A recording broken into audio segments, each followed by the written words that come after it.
The protagonist recounts that there was a time when he lived in peace with his family, but unfortunately he no longer has those memories as the war destroyed everything. On an ordinary day in any city, a missile flies toward a city and in the next second comes the explosion, leaving nothing standing. Only remnants of humanity remain. His earliest memory is of ashes covering the city and the stench of smoke. The boy sees, sitting across the street, a woman. With a pale and defeated face, she seems to be staring at nothing. But these memories are still blurred with smiling faces and shoulders he used to lean on. Despite the difficulty, the image of loving parents is very vivid, at least until they appeared, emerging straight from the despair of humanity. These beings were called gods. The great divinity speaks and calls humans little lambs. The gods command that they be worshipped as their new masters to guide them to a new world. Civilization will be rebuilt in the name of the gods. All who seek salvation, bring the soul of your neighbor and come to the sanctuary. 15 years later, the protagonist holds the picture of his family.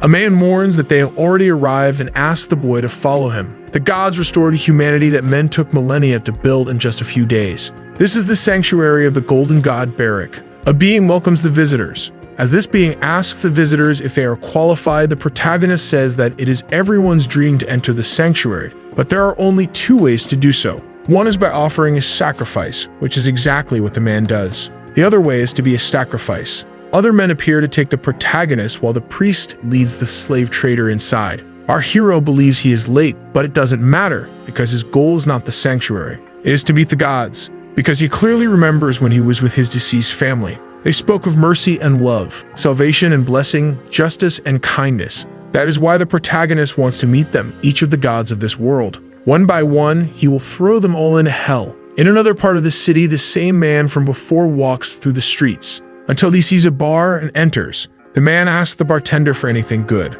While preparing the drink, the bartender recognizes that the man is new in town, and so he admires how everything in the city of the golden god is made of gold. In a golden goblet, a welcome drink is served. The man asks if the god Barak has the power to create gold, but the bartender says no, that it is a common mistake for outsiders to think so. In reality, the divinity's ability is to transform things into gold. Water, stone, or anything else can be transformed, and even outsiders can receive gold from Barak. A sacrifice must be made, and if it is satisfactory, the gold reward is great. If not, the gold still comes, but in lesser amounts. The man asks what makes the god give more or less reward. Lightly, the bartender answers that Barak has a hobby: he collects art. Art object number 216, a man dancing in rage. Another art object, number 1087, a child singing in lament. Barak asks, all excited, if these statues are cool. Tied to a chair, the protagonist remains silent. The god asks again if the boy liked them, but Barak already knows the answer just by his expression. The divinity also agrees with the protagonist. He doesn't like them either, so he drops the statues and lets them shatter on the floor. They are tired of old men and children. His followers always bring easy prey. It has been a long time since Barak had a strong man like our hero. Then the god points to an empty spot on the shelf. Right there in the middle is the place for the hero, where other adult men are kept. All excited, trembling all over, Barak is crazy to finally complete his collection. But something seems strange to the god. Something on the shelf is bothering him. Barak says he should have left 2 empty spaces. All the pieces are of damaged men. It is normal for a human to be injured while being hunted. No one wants to be sacrificed. But Barak had never made such a clean sacrifice as the protagonist. The god of gold then understands that the hero is with the man who brought him, the one who offered him as a sacrifice. The man in question calls the hero over the radio to inform him that God has the power to transform things into gold. And Barak sees that there is a bug in his offering's ear. He picks up the device and comments that he had heard there are non-believers who cause trouble, but who would have thought that one of them would have the audacity to appear in front of a god? Then he crushes the transmitter. Barak finds it funny that they became so confident after defeating a few minions. So the god challenges the protagonist. With a touch, his skin starts turning into gold, while the divinity says he wants to see what a human can do. But he better hurry because in 5 minutes our hero will turn into a statue. Our hero asks how the logic works if he traps bodies in gold while gradually absorbing the soul. Barak says that's exactly what he does. But the protagonist has no soul. He can even check if he wants. The god of gold gets suspicious that the hero is planning something. With the tip of his finger, Barak scratches the boy's forehead, and the divinity becomes confused about what happened to his spirit. The protagonist asks if God is frustrated because his soul is gone. It was sold, to be more exact. The boy stands facing a gigantic creature. To destroy the gods, he became the being that embraced all the demons. The evil creatures enter straight through his forehead into the void. Barak has no idea what he means by void. The god of gold has never heard of such a thing. More importantly now is figuring out what to do with someone who has no soul. Unfortunately, Barak has his answer. The boy has no value for his collection. Right after, a celestial being slams the hero's face into the ground with a punch. One more thing a being who wants to defeat the gods is blasphemy. So Barak blasts the boy with his power. To what was left of the boy, God says that there is nothing that can destroy divine beings. Barak assumed that this boy was full of tricks, so he must be a servant of another celestial being. The god orders his high priest to find out whom the boy served. While Barak gives the order to go after the man who brought this sacrifice, he doesn't see the protagonist getting up. Then the boy approaches from behind and repeats the god's phrase about there being nothing that can end a divine being. Maybe they should test that theory then. At that moment, our hero summons a creature of flames called Pavaka. Then fire consumes Barak's arm. Half of his golden face melts completely. The god orders his men to attack our hero. Raz is the demon of the moment now. In an instant, all the soldiers are sliced to pieces. Pavaka brings enormous pain. Braz inflicts gigantic agony. This is the price of demon power. Even though it hurts a lot, our hero manages to handle it. Barak becomes enraged at the audacity of a mere human to confront him. The god of gold then decides to take the boy seriously. So, as expected, the protagonist says he already knew that low-level demons would not be enough to defeat him. With no choice, he brings forth the powerful demon lords. With this, he will show what hell really looks like. The man at the bar wonders how his partner is doing at the moment he stands over the defeated soldiers.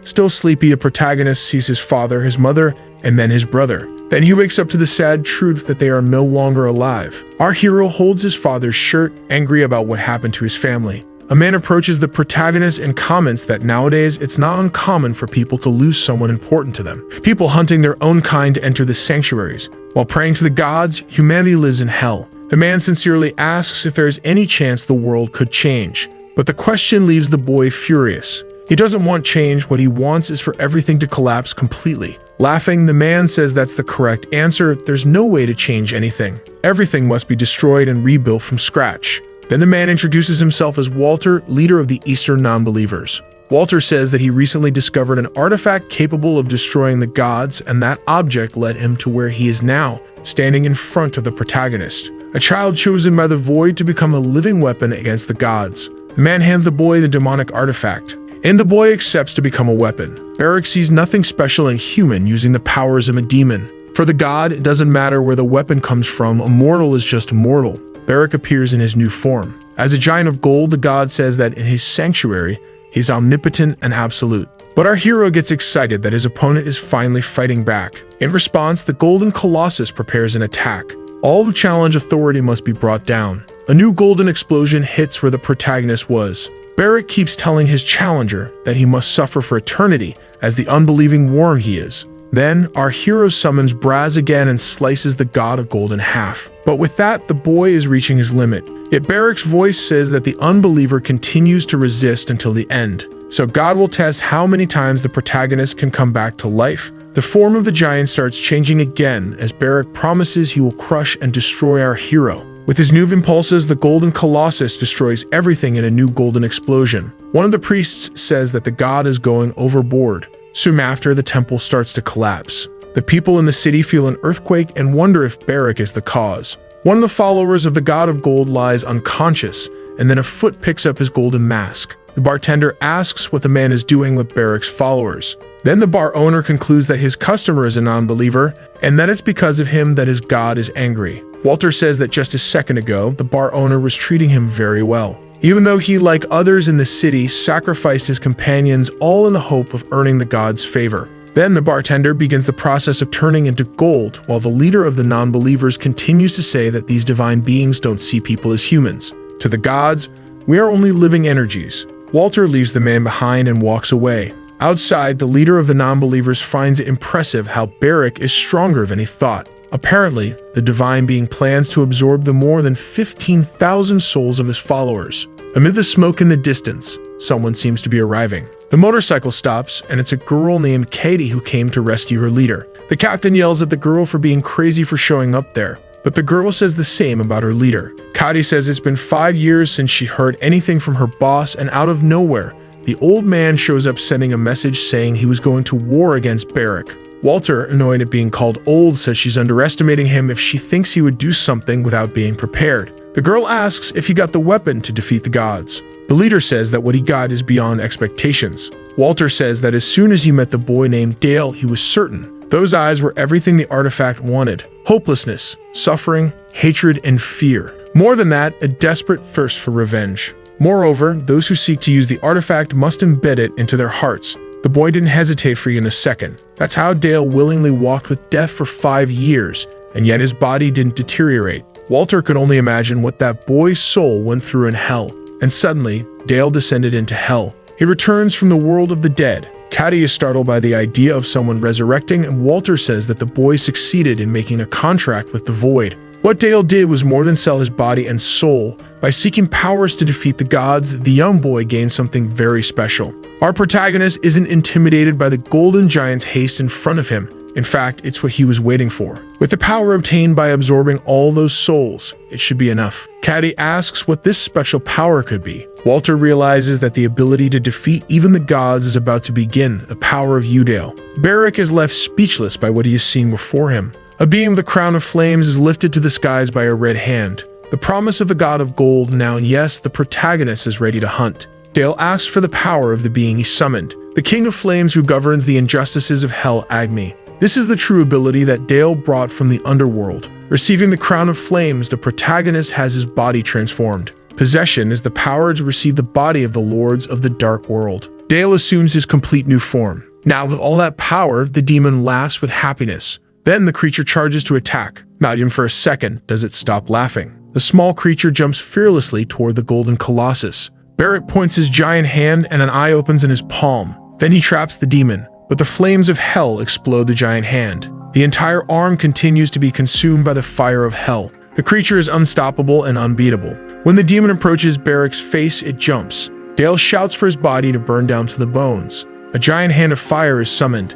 and crushes the great god of gold like a fly. Barrack screams in pain from the heat. While melting, the divine being begs to be spared. Unable to endure the unbearable pain of the hellish flames, he pleads for the demon to end his suffering. Walter is happy that the mission was a success, and his partner doesn't even have much to say. Caddy wonders if the god was really defeated. The leader says that this was only the beginning. Someone comes walking through the smoke. The protagonist says that he feels inspired now. Then he hands over a finger that came from inside Barrack's body. Walter recognizes that this is probably an artifact, a different one from the void. Maybe this means that even the gods, like Dale, draw their powers from a realm different from humans. The protagonist agrees with the line of thought, but soon after, he begins to weaken. Then the boy collapses from exhaustion. Caddy asks if he died for good, but the leader says the boy will only sleep for a few days. Somewhere in the great central sanctuary, a group of people walks toward the temple. The leader of the faithful carries a scroll. Standing before the gates, the man announces that he has been summoned to enter the sanctuary.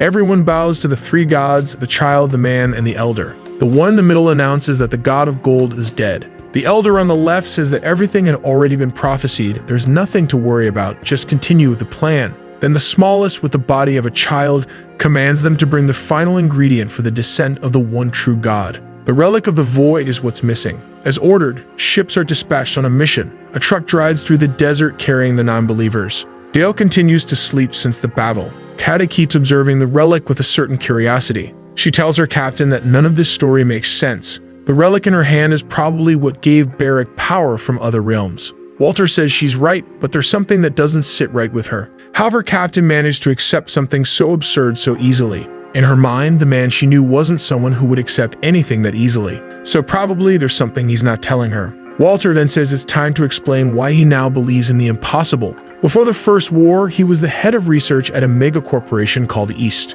and there was a very strange place in the lab that even he, as the boss, could not enter. One day, by chance, Walter found the door open and, guided by curiosity, decided to enter. Not even he could understand what he saw inside. The place was very strange, and in the center, there was a printer full of papers in the room. It was a place without any apparent purpose, with walls full of meaningless drawings, and of course, the printer. It kept printing documents on its own, but the strangest thing was that the meaning of those papers was fantasy stories. Since Walter couldn't decipher the documents, he copied everything onto his phone. When he was about to leave, the printer started printing again. This time it was a set of numbers. That's when Walter heard noises coming from outside.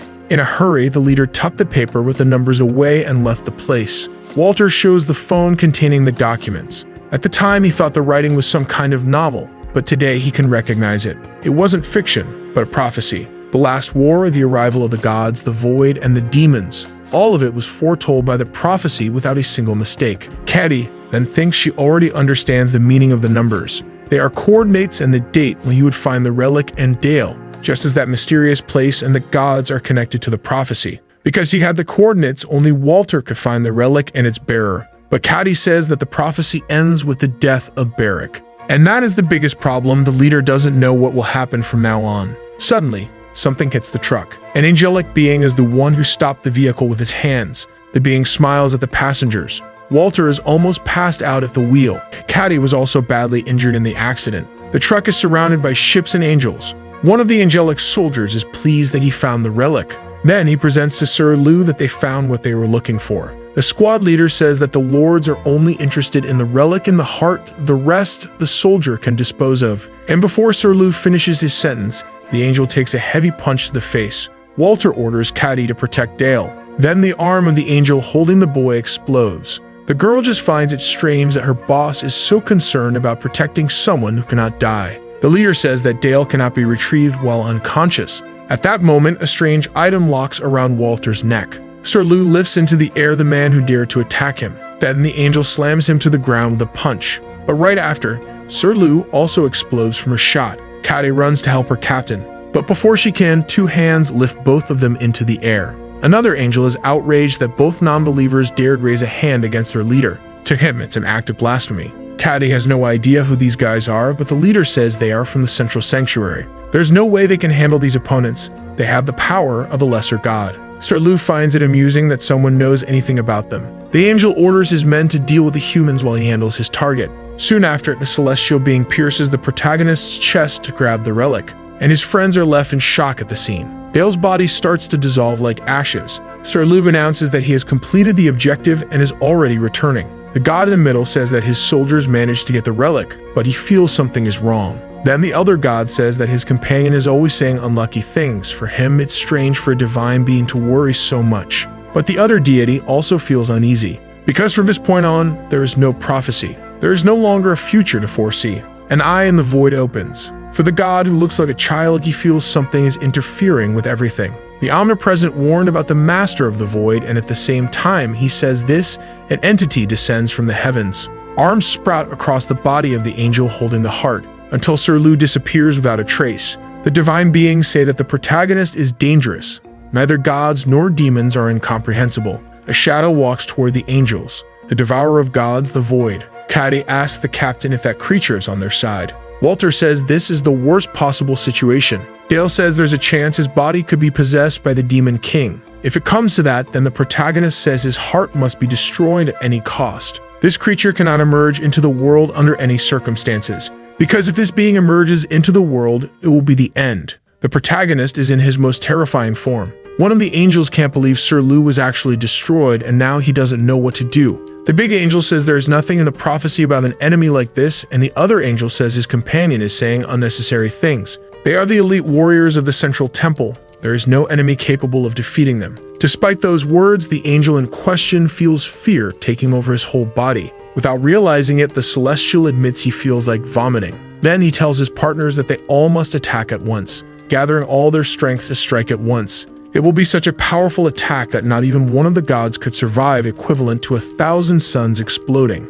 The new leader orders all the angels to advance and purify their enemy. The ships begin preparations to fire a beam. Meanwhile, a legion of angels goes on the attack, causing an explosion of light with the impact. Right after comes the flames destroying everything. The big angel asks if they succeeded, but his partner tells him to shut up. As if nothing happened, the protagonist sits waiting for the spectacle to end, and the new leader blames his partner for the failure. Sitting cross-legged, there is the void just waiting. Not even the elite warriors know why their enemy isn't attacking. Caddy is also confused about what's happening. Walter apologizes to the girl. He should have destroyed Dale's heart when he had the chance. The girl asks what this thing is they are dealing with. The leader says that as soon as Dale returned to Earth, he warned that something inside him wanted to be reborn on Earth. This creature is considered a calamity even in hell.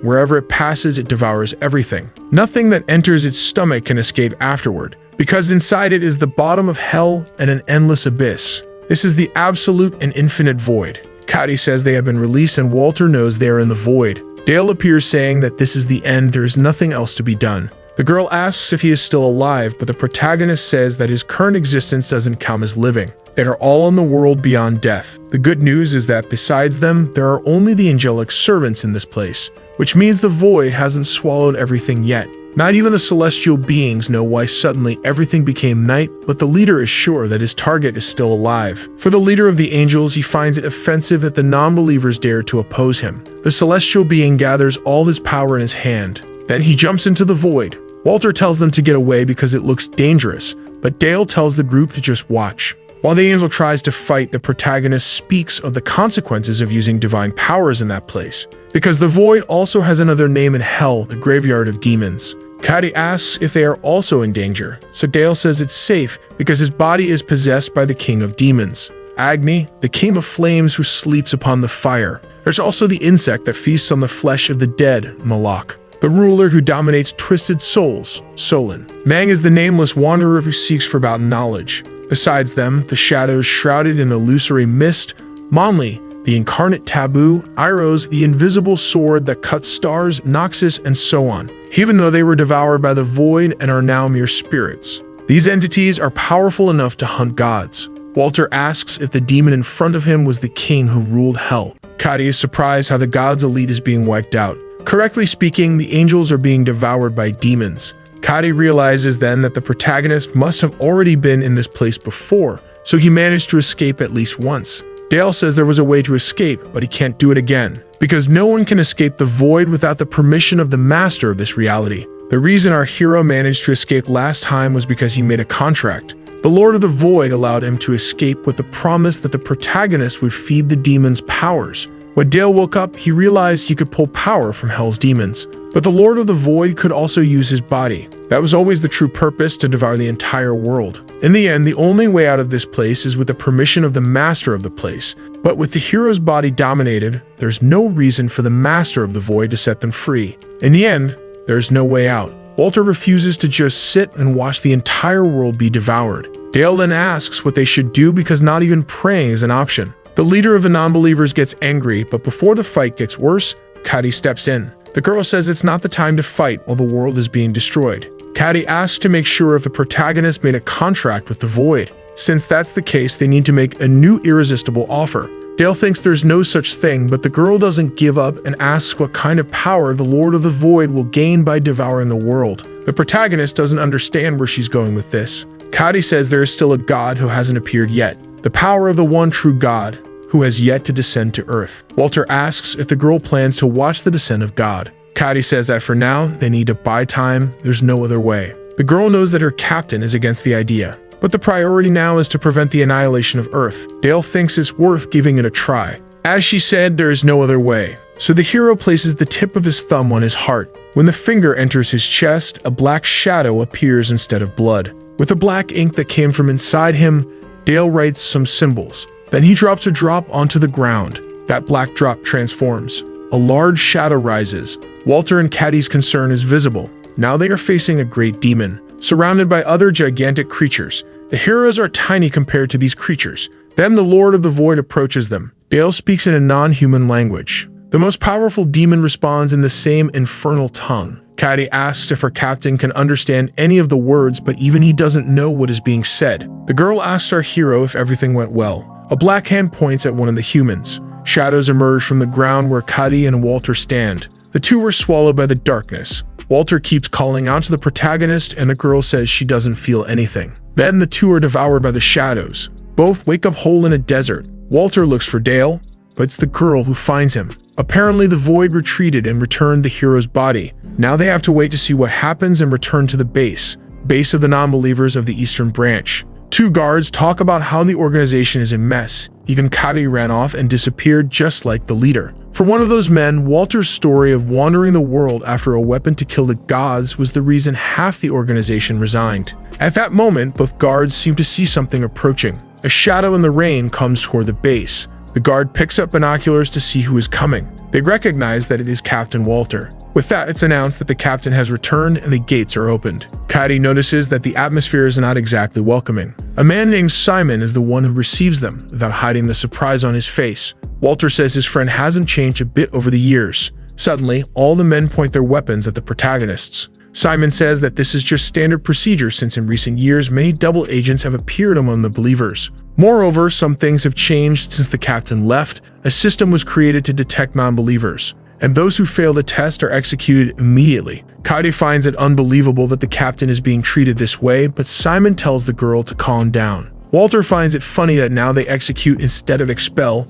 He even asks if the shareholders agreed to this and who is the current captain. Simon says he can't give more information until the former leader takes the test, and this attitude makes Cady even more nervous. But Walter says he cannot take the test, because the test means ending the lives of two believers. The idea of ending believers' lives this way makes them no different from those who live in the sanctuary. The ones who should truly be executed are the gods. Simon says that no one there believes that gods can be killed. Cady says she saw with her own eyes a god being defeated. Simon wonders what this girl is talking about. Walter throws the protagonist to the ground and says he is the weapon capable of defeating the gods. But for Simon, nothing they are saying makes any sense because all he sees is just a boy. Since no one believes what the captain is saying, he asks to take the boy to the lab. Walter needs to extract the protagonist's blood. That's why the leader came back to the base. Simon asks why he should allow that. Then Walter tells him to think about why he would return after so long. The power to kill gods isn't just the boys.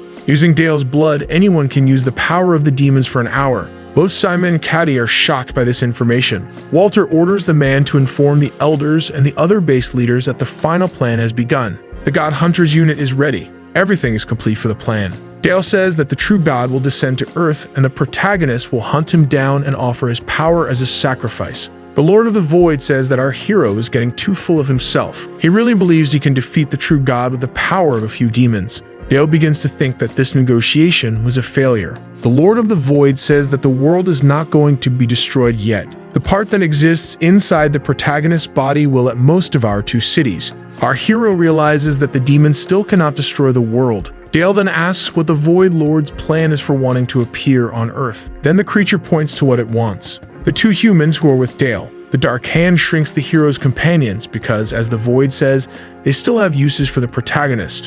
What the demon is doing is delaying its own end. Without understanding anything, the boy asks if the creature is saving their lives. As the demon explains, just as Dale needs him, the Void needs the protagonist too. Our hero will be the pawn that will bring the Void into the world. The boy finally understands what his role in the game is. Then the demon says there is a story older than time about a primordial wish and the end of the world that is divided into two. In this triple world and in the six realms, composed of the upper, present, and lower worlds, two forces with their own purposes existed. The infinite, the one who seeks the eternity of all things. The one who desires the annihilation of all things, the Void. For countless eras, the souls reborn in the current world were drawn to these two forces, creating two beings in the upper and lower realms. And because of humans, the true God and the Void were created. Born from the soul of humans, this is the purpose of Dale's race. The world of the Void, where everything is annihilated, is the end of all living beings. This is the war that determines the end of the world, and that's why Dale must win. The demons shall guide him. The protagonist must simply fight however he wishes. Assuming Walter's face, because he is the one who will initiate the plan. Then Dale's face as the one who will transmit his power. Lastly, Cady, the one who will ignite his will. This world must fall into the infinite. Our hero says he doesn't care about this fight between the gods. What he doesn't understand is why humanity and his family must pay the price. For our hero, the demon is a bastard for wanting to use humans in this eternal fight. The guardians of the Void Lord, Ah and Huam, warn Dale not to show his horns in the presence of their lord. Holding the hands of the two giants, the protagonist tells them to stay out of it. Again, Dale asks why living beings must be used and not the demons who fight their own battle. And the answer is that only the souls of humans can cross the realms. In the end, the Lord of the Void says that the protagonist's desire for revenge will be fulfilled. Then the demon goes up to our hero. Face to face, he says that the boy can have his family back. At that very moment, the horns shrink again. The demon says that Dale himself saw with his own eyes the power of gold. Souls that cannot die or live become entangled together, crying, serving only as fuel for a god for all eternity.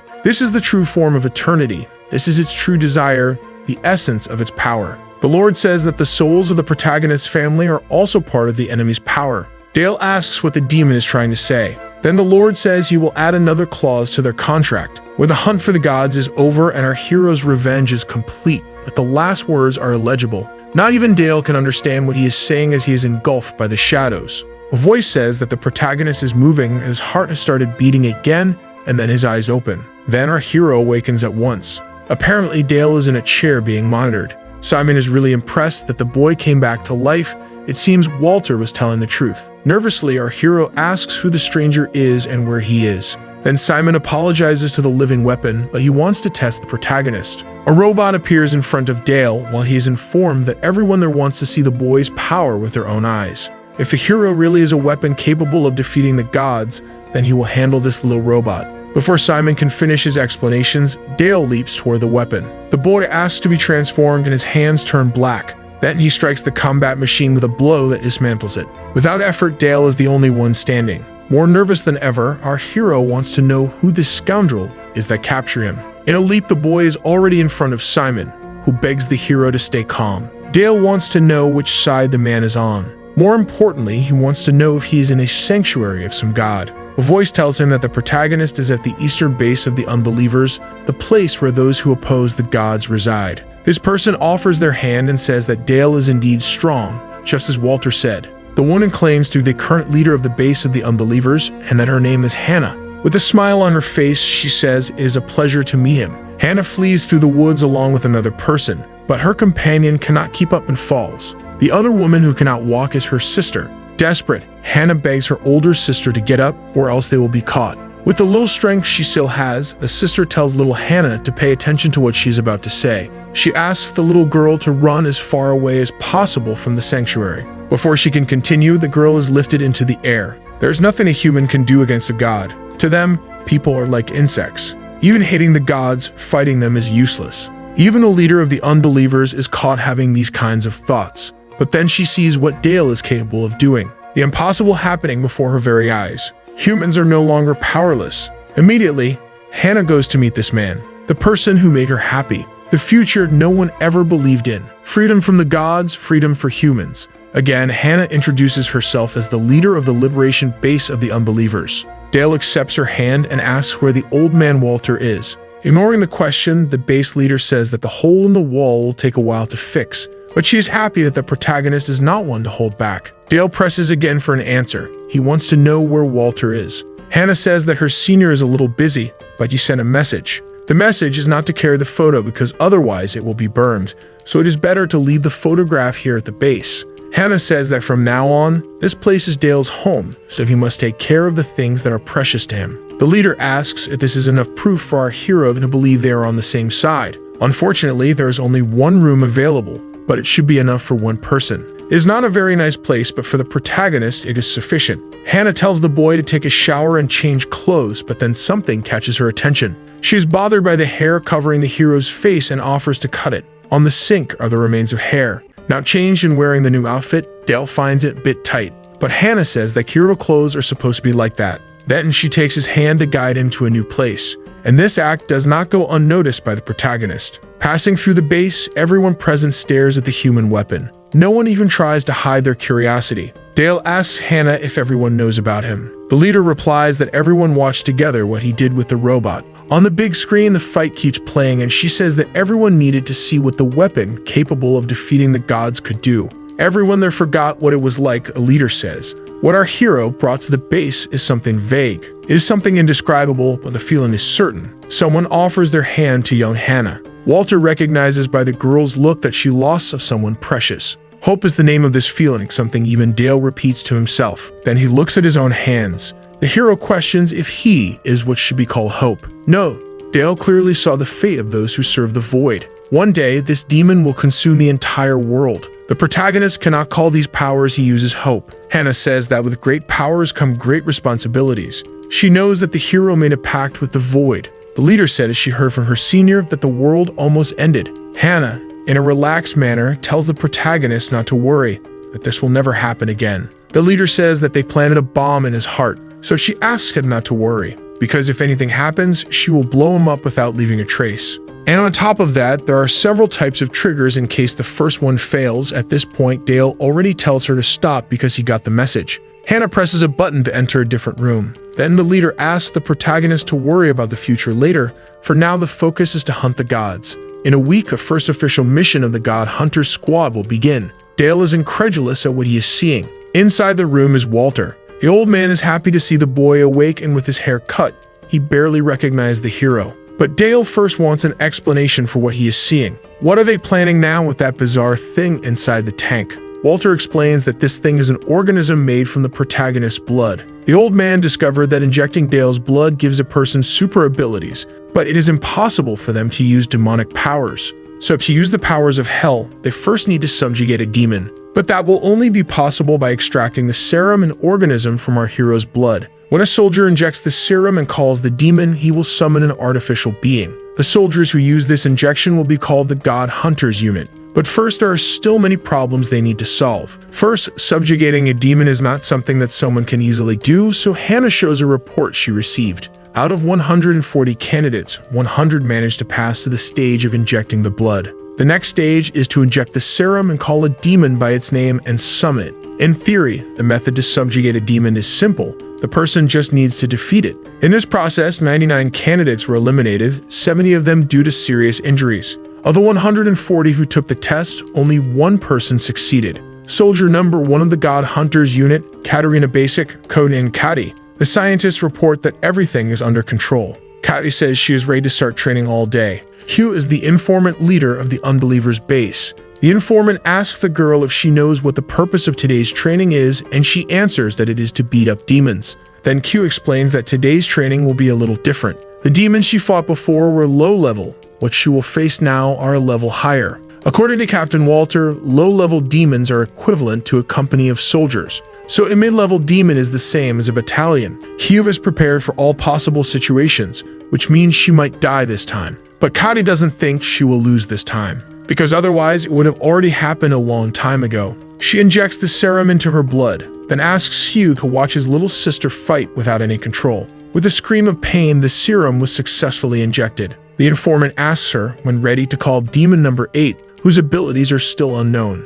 Kati asks her brother to shut up and stop talking about resonance. Immediately after, she summons Palak, then something strange starts to happen. Kati asks Hugh if everything is alright. The informant says that something strange is happening. There should only be one soul reacting. Apparently, this is the meaning of a battalion-level demon. A dozen monsters are summoned for the fight. Kati draws a knife for combat. For her, there is only one way out now, which is to cut them all down. At that moment, the creatures jump on top of the girl. Then Kati immediately summons Sai. The cursed blood seems to take over even her eyes. Suddenly, dozens of demonic eyes are summoned. Before the claws can touch her, Kati can see them. Like a wind, she cuts down all the monsters. In the air, the soldier pulls a rope with a hook at the end and launches it to the ceiling to escape from the army of monsters. Kati knows that if things continue like this, the fight will never end. She knows that using two demon powers at the same time will put a huge strain on her body, but the girl has no choice. With that, she summons Anarch.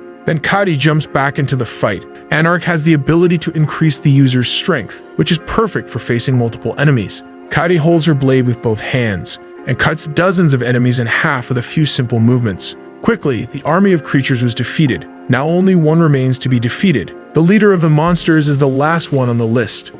He orders Kati to retreat. They have already gathered enough data. But it was just like she said before. As a soldier, she will not retreat because she doesn't care about the data. The demon charges at her and misses the attack by a hair. The creature is faster than she thought, maybe is beyond what she can handle. In the same instant, the demon appears in front of her. In the blink of an eye, the monster grabs Kati. Now it is the girl who is out of options. Kati remembers that Walter explained that demons lend their powers according to the level of suffering of the user. But every human being has a limit to how much pain they can endure, and for normal people like her, the maximum power she can use at the same time is 2. Otherwise, the fate is either death or being taken by the creatures. Even so, Kari summons Fight. At the same moment, she feels sick. But then someone else calls Braz. The demon is then cut into several pieces and Dale saves Kari at the last moment. The protagonist asks if the girl is crazy while holding her mouth. Dale accuses her of losing her mind while in pain. Walter says that from now on, Kari will be our hero's partner, and although she's inexperienced, she has a lot of grit and fighting spirit. However, by the looks of it, they have a lot to work on as a team. Dale is lying on his bed looking at the photo. The Lord of the Void says he will take the soul of the protagonist and his family to a place where they can be free. Someone knocks on the door and asks if the hero is awake. Dale goes to the door and finds one of the scientists waiting for him. The man introduces himself as Q, informant of the base. Key just came to check Dale's data. Apparently, while the protagonist was unconscious, the people at the base collected every possible type of data about him. In fact, the boy wasn't even supposed to be seeing this thing, but what Q came to do is to check something strange. The scientist says that Dale came from the east and that his family was sacrificed in a divine ritual. But this is the strange part. There are no sanctuaries where our hero came from.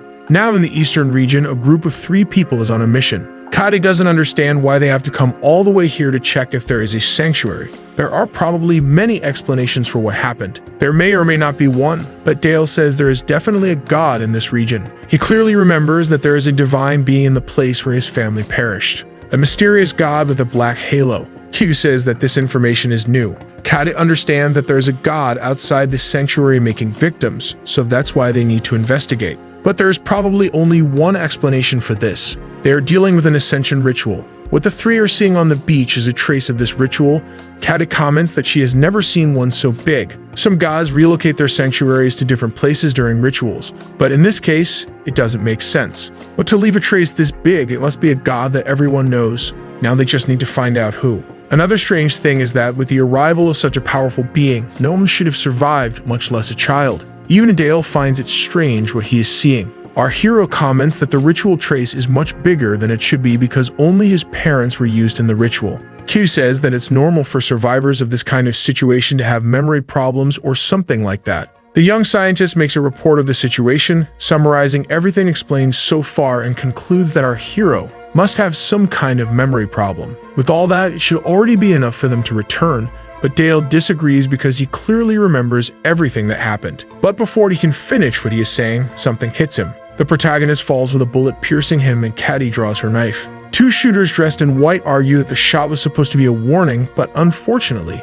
they missed and hit one of them directly. Acting in a relaxed manner, the shooters tell the group to approach. They won't shoot again, and Q asks what his sister plans to do with the believers. Kari comments that she was already annoyed about not having a vehicle and that they would have to walk 20 kilometers back to the base. Maybe she should pray to give thanks. One of the shooters finds the girl's expression strange. Maybe she's mad because her boyfriend went straight to the afterlife, one of them comments. The shooters tell the group to move faster, and while they are talking, Kari starts running. The taller shooter comments something about people from outside the sanctuary. But at the same moment, the girl appears right in front of him. Before he can react, she advances with her blade. The other one orders her not to move or else he will shoot. Kari asks her partner what they should do with these guys. The boss said not to take the lives of believers. The one still holding the gun says that if the girl doesn't stop bluffing, she will join her boyfriend. At that instant, Dale, behind the shooter, leaves the decision to Kari about what to do with her victim. Startled, the man shoots wildly, calling the hero a monster. While being shot at, Dale says that if he is a monster, then what is someone who hunts other people? With no other choice, the man begs to be spared. Our hero asks why he should spare someone like him, and then the man says that he has a wife and children. And that catches Dale off guard. The man says he never had a choice. The believer says that God told him that if he didn't bring a sacrifice by next week, then his family would be the one sacrificed. So the man asks if the protagonist is an unbeliever, and if he is spared, he plans to become one too. Before the man can finish, he is shot. Q is the one who fired. He was finding the whole thing disgusting. The white panels on the neck represent how many offerings were made to their god. This is the symbol of the southern sanctuary. Besides, priests from the south are not allowed to marry or have children. Everything he said was a lie. Then Q opens the cargo doors of the truck because he wants to show the appearance of those who really live in the sanctuaries. A group of people with a battered look is at the back of the truck. These are the human sacrifices. Kadi says that the order was not to harm the believers, but Q says that the man in question was a priest, which is different, and the person she spared will be useful for interrogation. While the priest thanks them and teeters, the scientist says that later they can get rid of him. It seems this last part catches the priest by surprise. Now the truck returns safely to the base. Kadi and Dale watch a woman with her baby. She feeds him with a certain tranquility. The protagonist looks at her with a somewhat sad gaze. Kadi says that the reason always starts with family. Whether being sold, hunted, or anything else, in the end it starts with family. Most unbelievers chose to fight after losing their loved ones to the gods.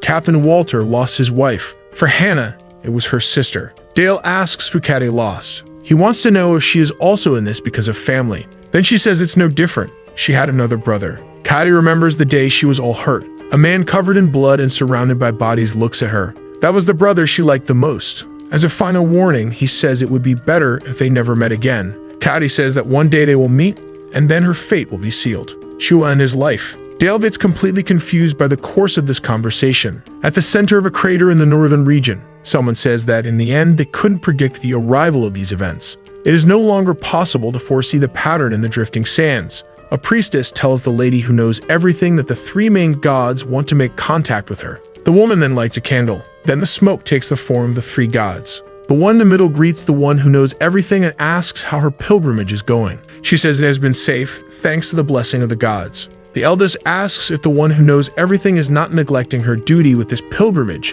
and wants to know where the rest of the prophecy is. The woman says she was about to contact them precisely about that, because the prophecy is ended and she thanks the gods for making the predictions come true. The news seems to deeply shake the three gods. The smallest one says that this news goes against what she had promised. The one who knows everything said that the prophecy would last until the return of the great Lord. But the woman says that the ones who broke the promise first were the gods. She warned them not to move the central temple servers. The one who knows everything says that probably the gods were afraid. The god in the middle says that the woman does not wish for the return of the Almighty. Then the three gods become irritated with the woman. She is just another person trapped in the sanctuary as well. Before things get more dangerous, the one who knows everything says there is still good news for them. The great god is looking for a successor to inherit his powers. Thus, the last material in this scenario for his ascension goes directly into the god's hands. Even though the prophecies have ended, she can still make predictions. And what she saw was that one of the three would receive the power of the true god, that they would defeat evil with justice,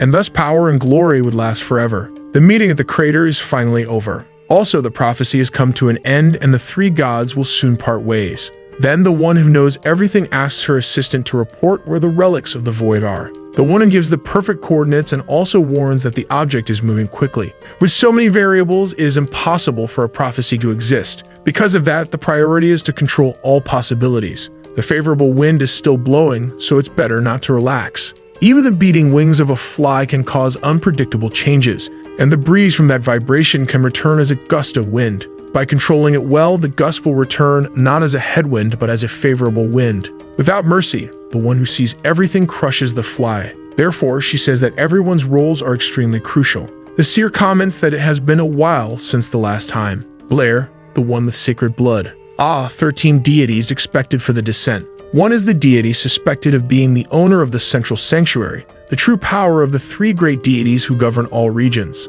There are 9 deities of the minor sanctuaries scattered around the world. The current world is governed by the gods, 80% led by temples that are still expanding. So the main goal is 1. Destroy all sanctuaries and free humanity. Our hero says that Barrack is already gone, so there are 12 deities left to be defeated. Walter says no, 13 already includes the one that was eliminated, but there must be more, so they must strengthen the god-hunting squad. Their first mission is to go to the northern base. The 3 are already starting to get excited. Walter explains that communication from the site was cut off and it probably has to do with the sanctuary's expansion in the region. The mission has 2 objectives. The first is to investigate the unknown temple. The second is to deliver the base serum to the northern base. Kadi understood everything, but for her, the question is whether the team composition is right. Obviously, Dale has to go. He is essential. It is also clear the importance of Q. He has to deliver the serum, and just for the record, the boy liked his sister's comment that he is important. Now what Hannah doesn't understand is why Simon and Hannah have to go. They are officers, and it would make more sense for them to stay at the base. Hannah says she is no longer a captain. And by the way, Simon is no longer a unit leader either. But it's even worse for Kadi. Now they are useless and the ex-leader threatens the girl because of her insolence. But the girl doesn't like that at all and wants to know if she's being threatened, and quickly Simon changes the subject. Hannah says that without Simon, the mission cannot be completed. In other words, he is the key for everything to go right, although even the man himself didn't know that. But apparently the key to the operation is the driver. Hannah tells her friend not to be too disappointed. She says the mission is about transportation, so the most important thing is the driver, and besides, the elders are at the base they are going to. What if there's a reward? Simon asks what they could offer him, and the ex-commander says, for example, they could give him a council chair. The leader's head fills with possibilities. Simon even imagines himself giving a presentation to the elders. In front of the imaginary council, he wants to deal with a very important problem, which is dealing with the crazy and dangerous Caddy. Hannah realizes she has already secured the driver. The ex-commander asks Hugh where they are. By now, they should be seeing the sanctuary. The scientist says that according to the map, they are already at the temple site, but for some reason, they still can't see it. Hannah comments that there might be something there, but because of the dust, it is difficult to see anything. Caddy asks what the problem is, and Q responds that they were supposed to be at the sanctuary, but there is nothing around. Dale asks if his partner remembers what the old man said. Walter explains that for the gods, sanctuaries are like fences. It is like a pasture where their followers are used for sacrifice. The protagonist asks if there are temples without gods. Then the leader says that probably there is no divine being that crazy, but if there's a crazy god, yes, then it's better for them to hope they don't meet him. The group wonders what it is they are seeing. On the horizon, there's a sinister giant figure, and Hannah can't help but think that a hunter is used to setting his trap and waiting patiently. A drop falls on Simon's face. Without realizing what it is, he wipes his face. Then he looks up to see where it came from. Floating in the sky, there are several bodies bathed in blood, making it drizzle red rain. The great red entity recognizes the group as those who abandon life and embrace the path of darkness. The being considers them a bunch of fools and crushes the person he was holding between his fingers. The whole group did not expect to encounter a god right away. To the divine being, they are sinners, and sin corrupts the world. As the bodies fall to the ground, the god says his mission is to cut evil at its root. Unbelievers, full of sins, are like harmful diseases. Dale tells the group to stay behind him and his partner. The protagonist asks why they shouldn't face a god head-on. Walter says that if they do that, they won't get the necessary information. The first thing is to get close to a follower and gather data to understand the deity of the place, and then use the power of a demon more effectively.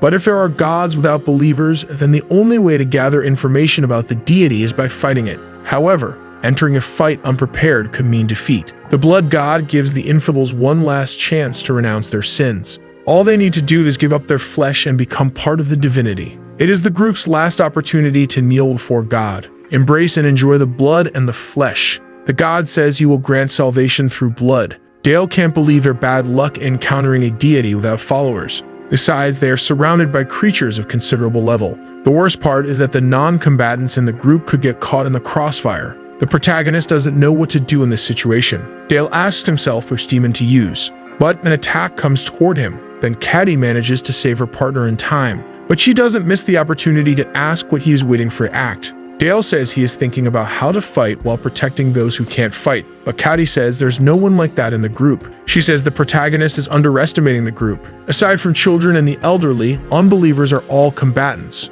Simon is an engineer specialized in all types of weapons. Hannah asks the scientist to unlock the suppressor because the two of them have been together in many combat situations. The ex-leader tells Dale and Caddy to go into the sanctuary and get as much information as possible while they stay there. Our hero asks how Hannah plans to get out of the sanctuary afterward. At that moment, Q announces that the settings are ready. As her hand transforms, she says she will create an escape route. Hannah orders Simon to keep an eye on the car, while Key must capture one of the specimens. Dylan is shocked to find out that his friend is a robot, but Caddy says that the body is a machine, but the brain is human. She doesn't know the full story, but a god was the one who did that to her body. A giant lightning blast is fired by Hannah. The whole field is cleared by the ex-leader's attack. Caddy asks if the protagonist really thought someone could become a leader just by playing rock, paper, scissors. Hannah says her battery will work while she's fighting, but she's pulling out now. Quickly, the group gets into the truck and drives off. Suddenly, something strange and red sticks to Dale's arm. The protagonist tells his partner that those weird things are still moving. Caddy believes those things are parts of humans. Dale says those things don't seem to have consciousness, and it doesn't look like there are many of them. At that moment, a light goes on in the protagonist's head. Caddy asks what her partner discovered. Our hero says he's not sure, but if it works, it will be very good. It's time to start the hunt. Q says that the creature has a strange anatomy. It doesn't look like a plant or an animal. The specimen has an energy source, which seems to be unicellular. Hannah asks what he means by that. Then she asks Dale if he discovered anything, and our hero says he has a hunch. The protagonist wants to know if the creature has stopped moving. Q confirms that the monster has stopped giving any signal since they left the sanctuary and that the specimen is unicellular, but they don't know what that means. Dale says that it is a god. Hannah wants to know what our hero means by that, and correcting the information, this body is part of the god in question. The protagonist says that when he encountered Barrick, it was the same thing.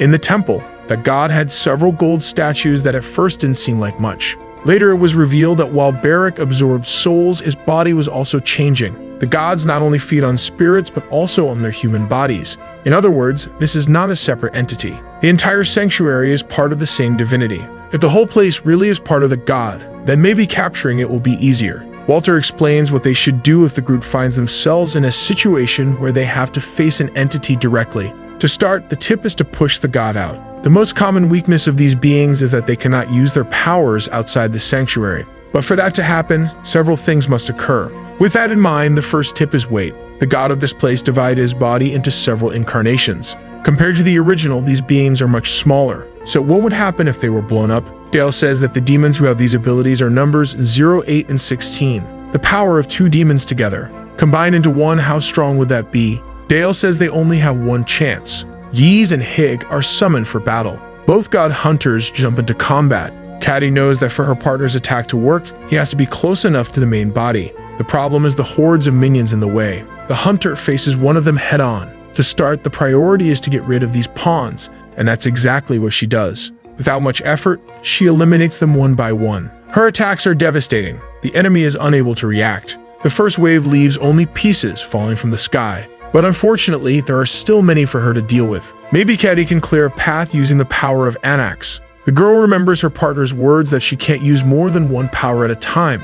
If it reaches that point, she should run. The problem is that she doesn't have the strength to do that. Caddy also remembers others laughing at her for wanting to run, calling her a coward and weak. That memory gives her enough strength. Never again will she be that person. Caddy swore she would never run from anyone again, so she returns to attack. The hunter throws her blade. And with tremendous force, she opens a path through the army of flesh. Caddy achieved what she wanted. Now it's time to seize the opportunity. Even knowing the danger, she summons the demon Geezer. At the same moment, she reaches the main body. In response, 2 creatures come at her. In the blink of an eye, the 2 are defeated. Caddy warns her partner that the path is clear for him. In the air, Dale thanks his companion. With everything ready, it's time to put the plan into action. The leader throws a manual on the table and tells the 2 partners to memorize it. Walter explains that this document contains the possible combinations of demonic powers that both can use. Caddy and the captain start arguing because she doesn't want to study. She's lazy. At that moment, one combination catches Dale's attention, a power to be used against multiple enemies.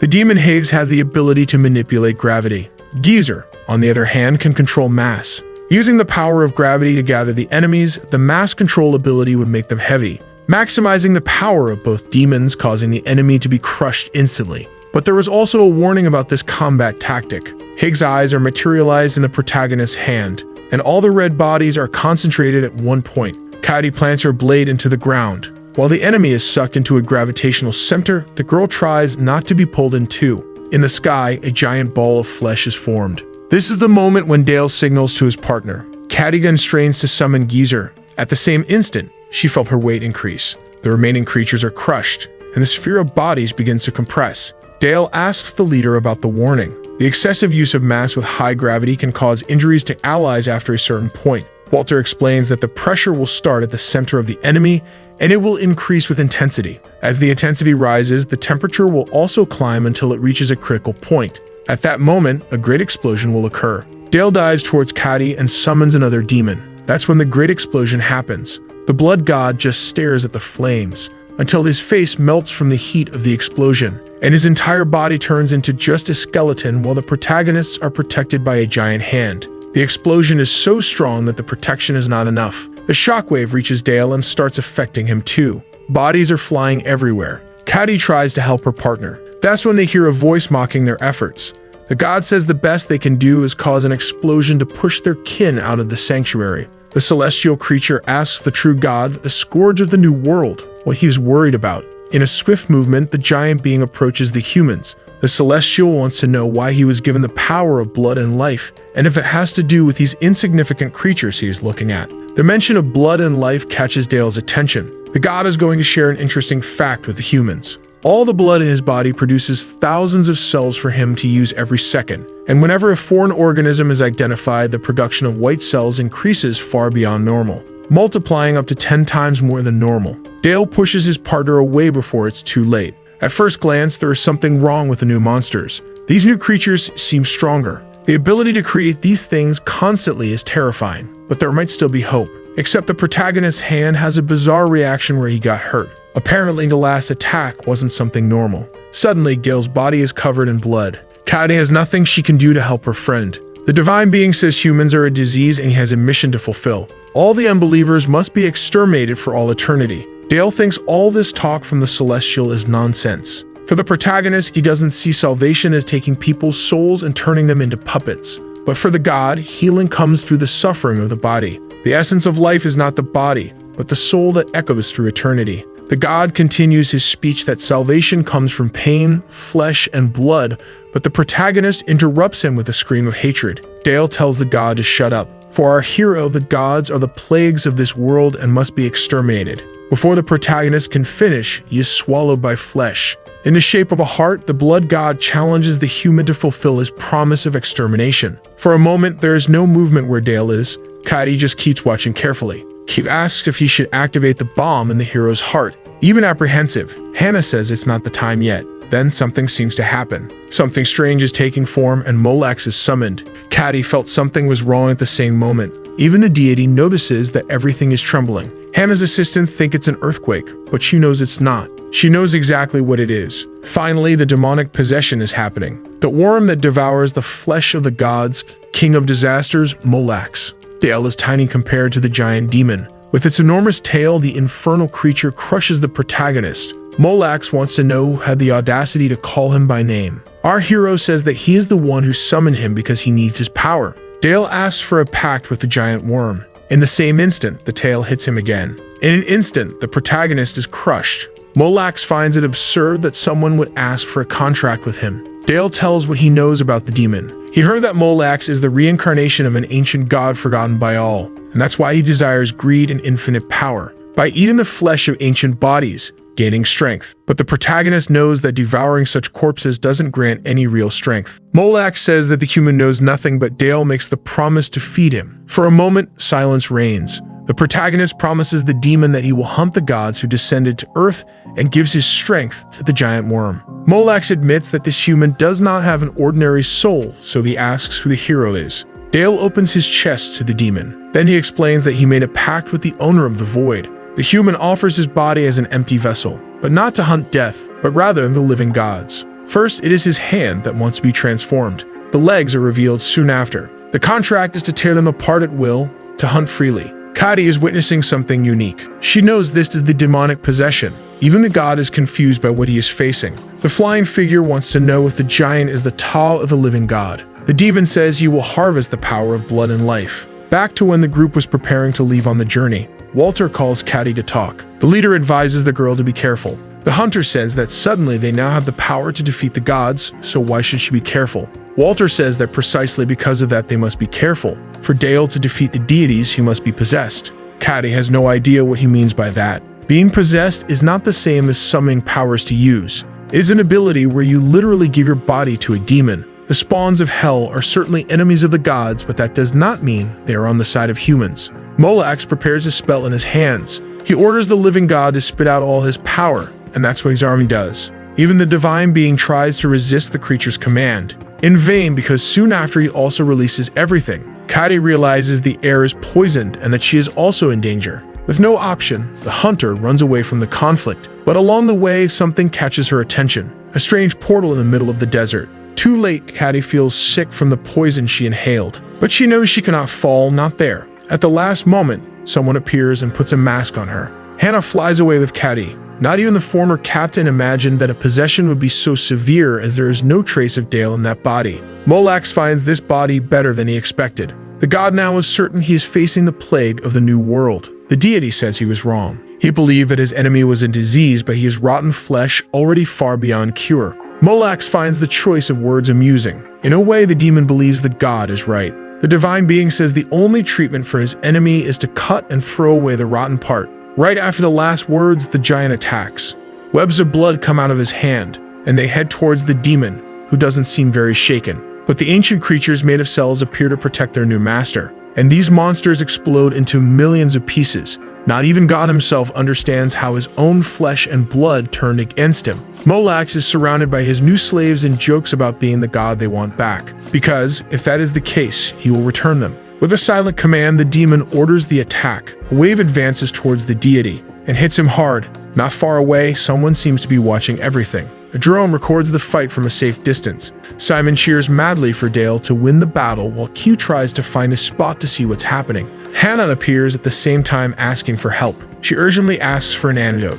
He asks if Kadi was injured because of the god. Hannah applies the injection while explaining what happened. It was the demon who did that to Kadi, and that leaves everyone confused about why Dale would do it. The former leader says it was not her partner, but the demon. They need to be careful with him too. Simon says it looks like the fight has come to an end. Even Hannah finds it strange that the battle ended so quickly. But the worst part is that Dale has not returned to his normal form. When the protagonist fulfills the promise to give power to the demon, the possession will end. Huey says that's what the captain said, but if the contract has not ended yet, there must be a reason. Cotting wakes up and says that is not the main body. She remembers seeing a strange gate inside the sanctuary. Besides that, she saw other alter egos guarding the gate, and that would not make sense if they were fighting with the main part. A god would never create a figure in his own image. Molax says it is not enough for him.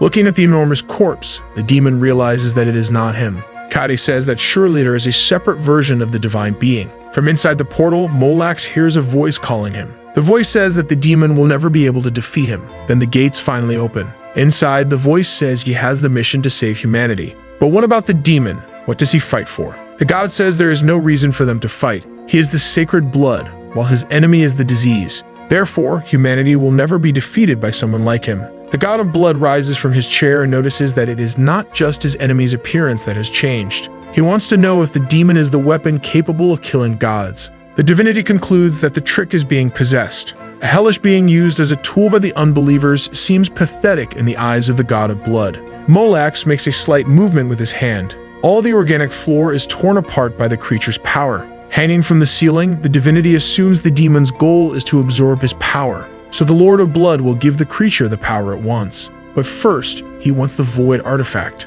Those who are watching wonder how this god knows about the weapon. Hannah has a good guess. That is why the northern base lost contact. She remembers the theory that the divine beings are probably humans. Walter places the artifact on the table and says his suspicions were correct. In terms of structure and characteristics, this thing is identical to the Void artifact. Probably the gods are like Dale, humans who use powers from another world. Blair Yan, a name every respected unbeliever knows. Known as a saint who saved many lives. Leader of the Northern Unbelievers base, that is Blair Yan. But somehow this person turned into a god. The one who knows everything says that the gods are trying to save humanity. Blair is outraged at the woman saying that after so many casualties caused by divine beings, how can she say such a thing? But a tremendous pain knocks the base leader down. It seems that a piece of rib is piercing the man's heart, but luckily, she is carrying a spare heart. Gladly, the one who knows everything grants Blair an opportunity. The seer promises that everything will make sense. The Master of Infinity has already planned everything. Fortunately, ignorance is not a sin, but the foolishness that comes from it is a kind of sin. The one who knows everything offers the man a place beside God. It is not the humans he needs to cure, but humanity itself. The new Blair promises to save the entire race from death by taking the demon's heart and carrying out God's plan. While the divinity continues his long speech, Molax gets irritated and moves behind his opponent. Without realizing it, Blair is surrounded by claws. The tips trap him so that the demon can suck his power. Molax opens his chest until he reaches the source of the power of blood and life.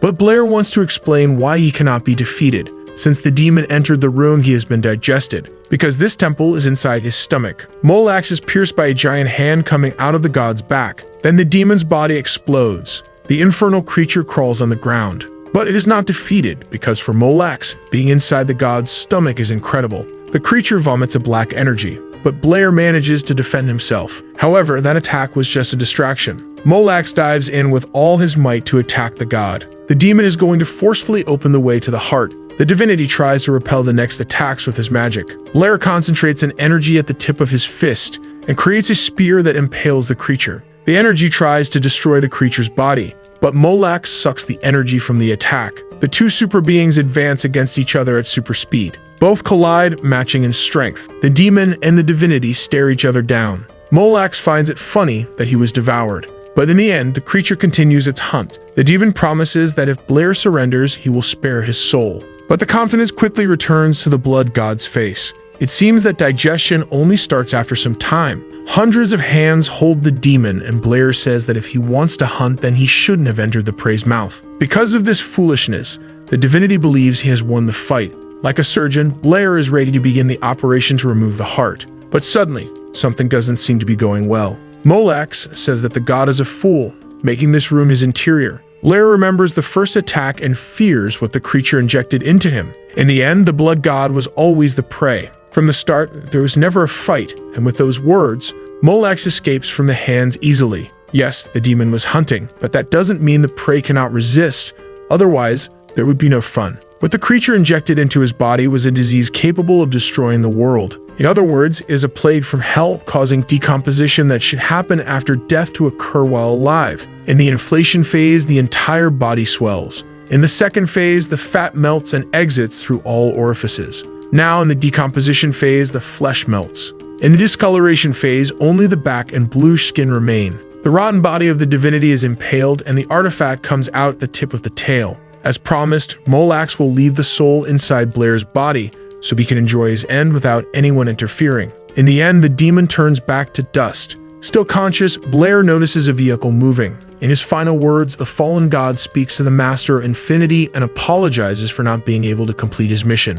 But he accomplished the most important part. Inside the car, no one notices that part of the divine being is still alive. Blair thanks for being allowed to send a small seed of himself to the new world to come. His seed is strong enough to enter the tank. Inside, it joins another mass of flesh. Combat Agent Miles, 37 years old. Another agent from the northern base, Alina, 23 years old. One more identified, Arnaf, 52 years old. 1387 other faces were identified. All the unbelievers from the northern base were sacrificed in the region's god's ritual. Furthermore, the identity of the divinity was identified. But Walter freaks out with rage at what he discovers. The leader is completely broken by the latest discovery. He cannot believe that his childhood friend did something so horrible. The question that remains is, what happened 15 years ago? Blair, standing before a classroom, says that in his perception, life is a simple but efficient machine, a product of billions of years of chance, built with the tools of probability. But what about a program that turns this complicated, complex production into something conscious? Religion calls this program the soul.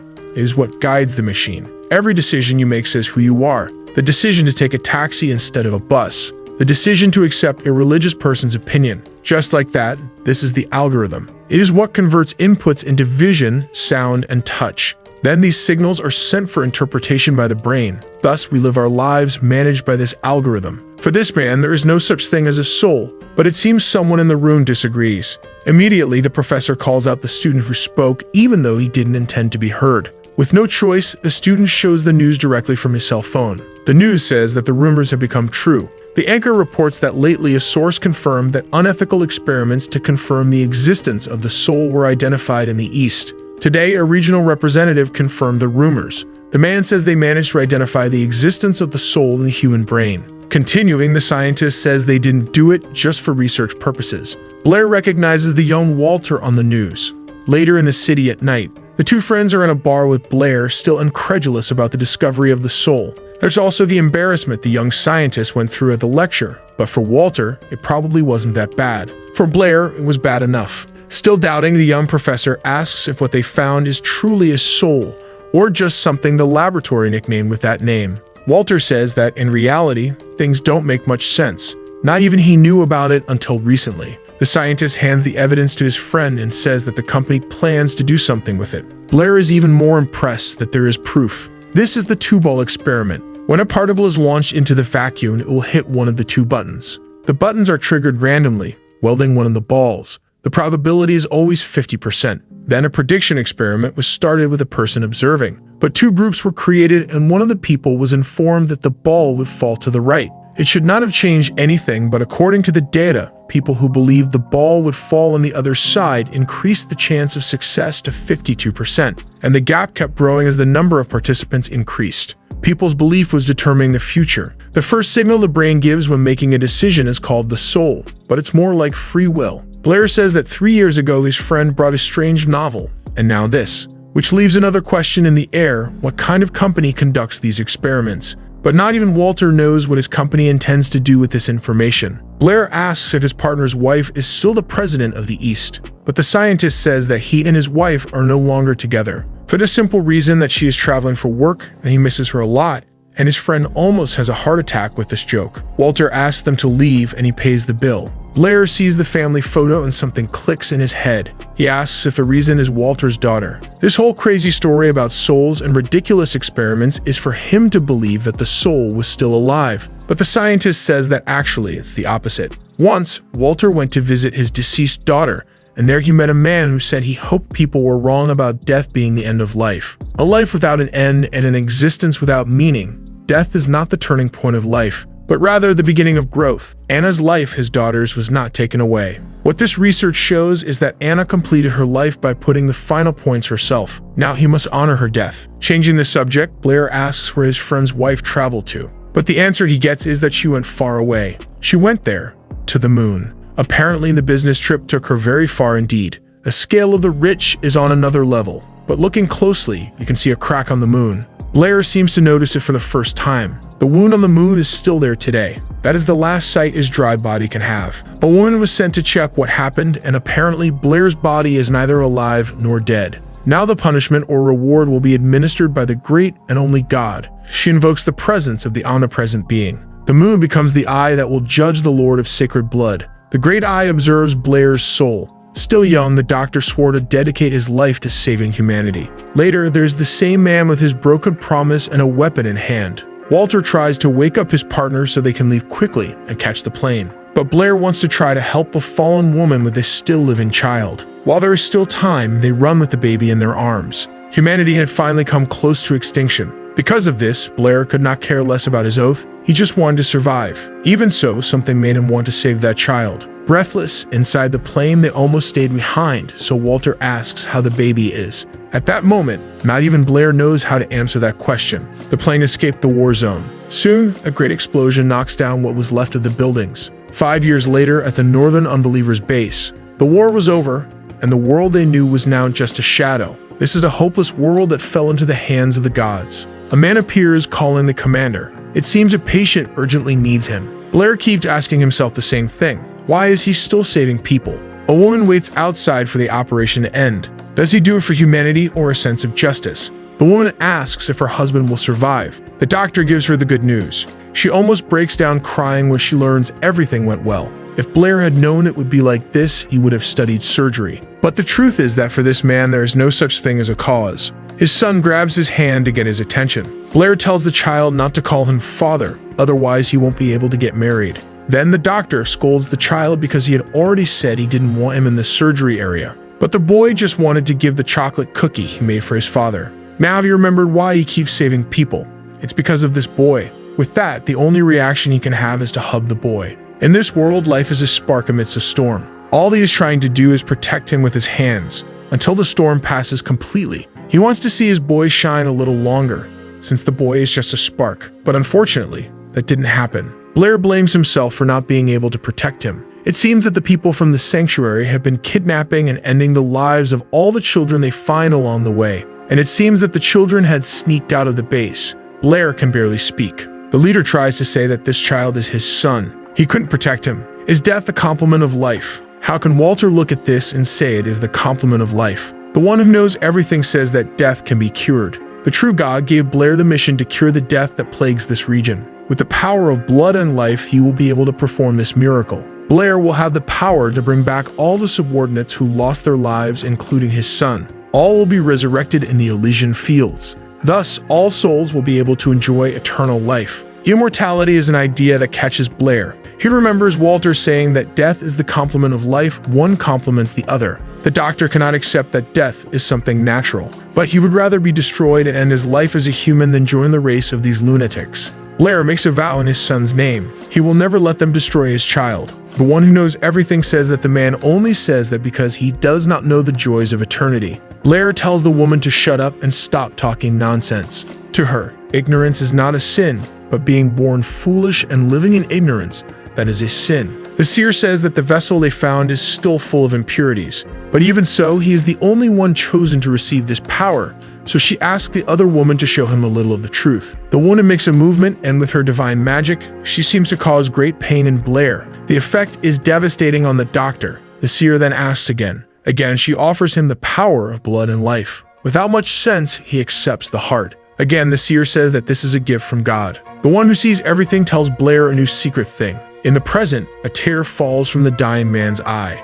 There is a feeling of regret that takes over his soul. He wonders what he has done. The woman warned that living a life of ignorance was a sin. It was no use asking a demon how his powers were stolen. It was said that Blair's punishment should be the return of human suffering. But he managed to complete an important mission. The girl claps her hands, and a gush of blood flies between her hands. Now he has been cleansed, so he will not be stained by any more sin. In the future, they hope to see him again in the Elysian fields. Trisha is alone holding a stained cloth until someone who is late arrives. She scolds the man. He can never be late or early for the creator's plans. There can be no more variables. The first affiliate of the Northern Sanctuary, Cillian, does not seem to care. Then the guest asks if the girl called him to confess. Trisha says Cillian is a great comedian. She tells him to go to the northern base of the unbelievers. It will be a gift for him. Cillian does not seem comfortable with these ideas. He asks if something went wrong with the Almighty's plans. This should be the sanctuary of the new god, but apparently it met the same fate as Barrack.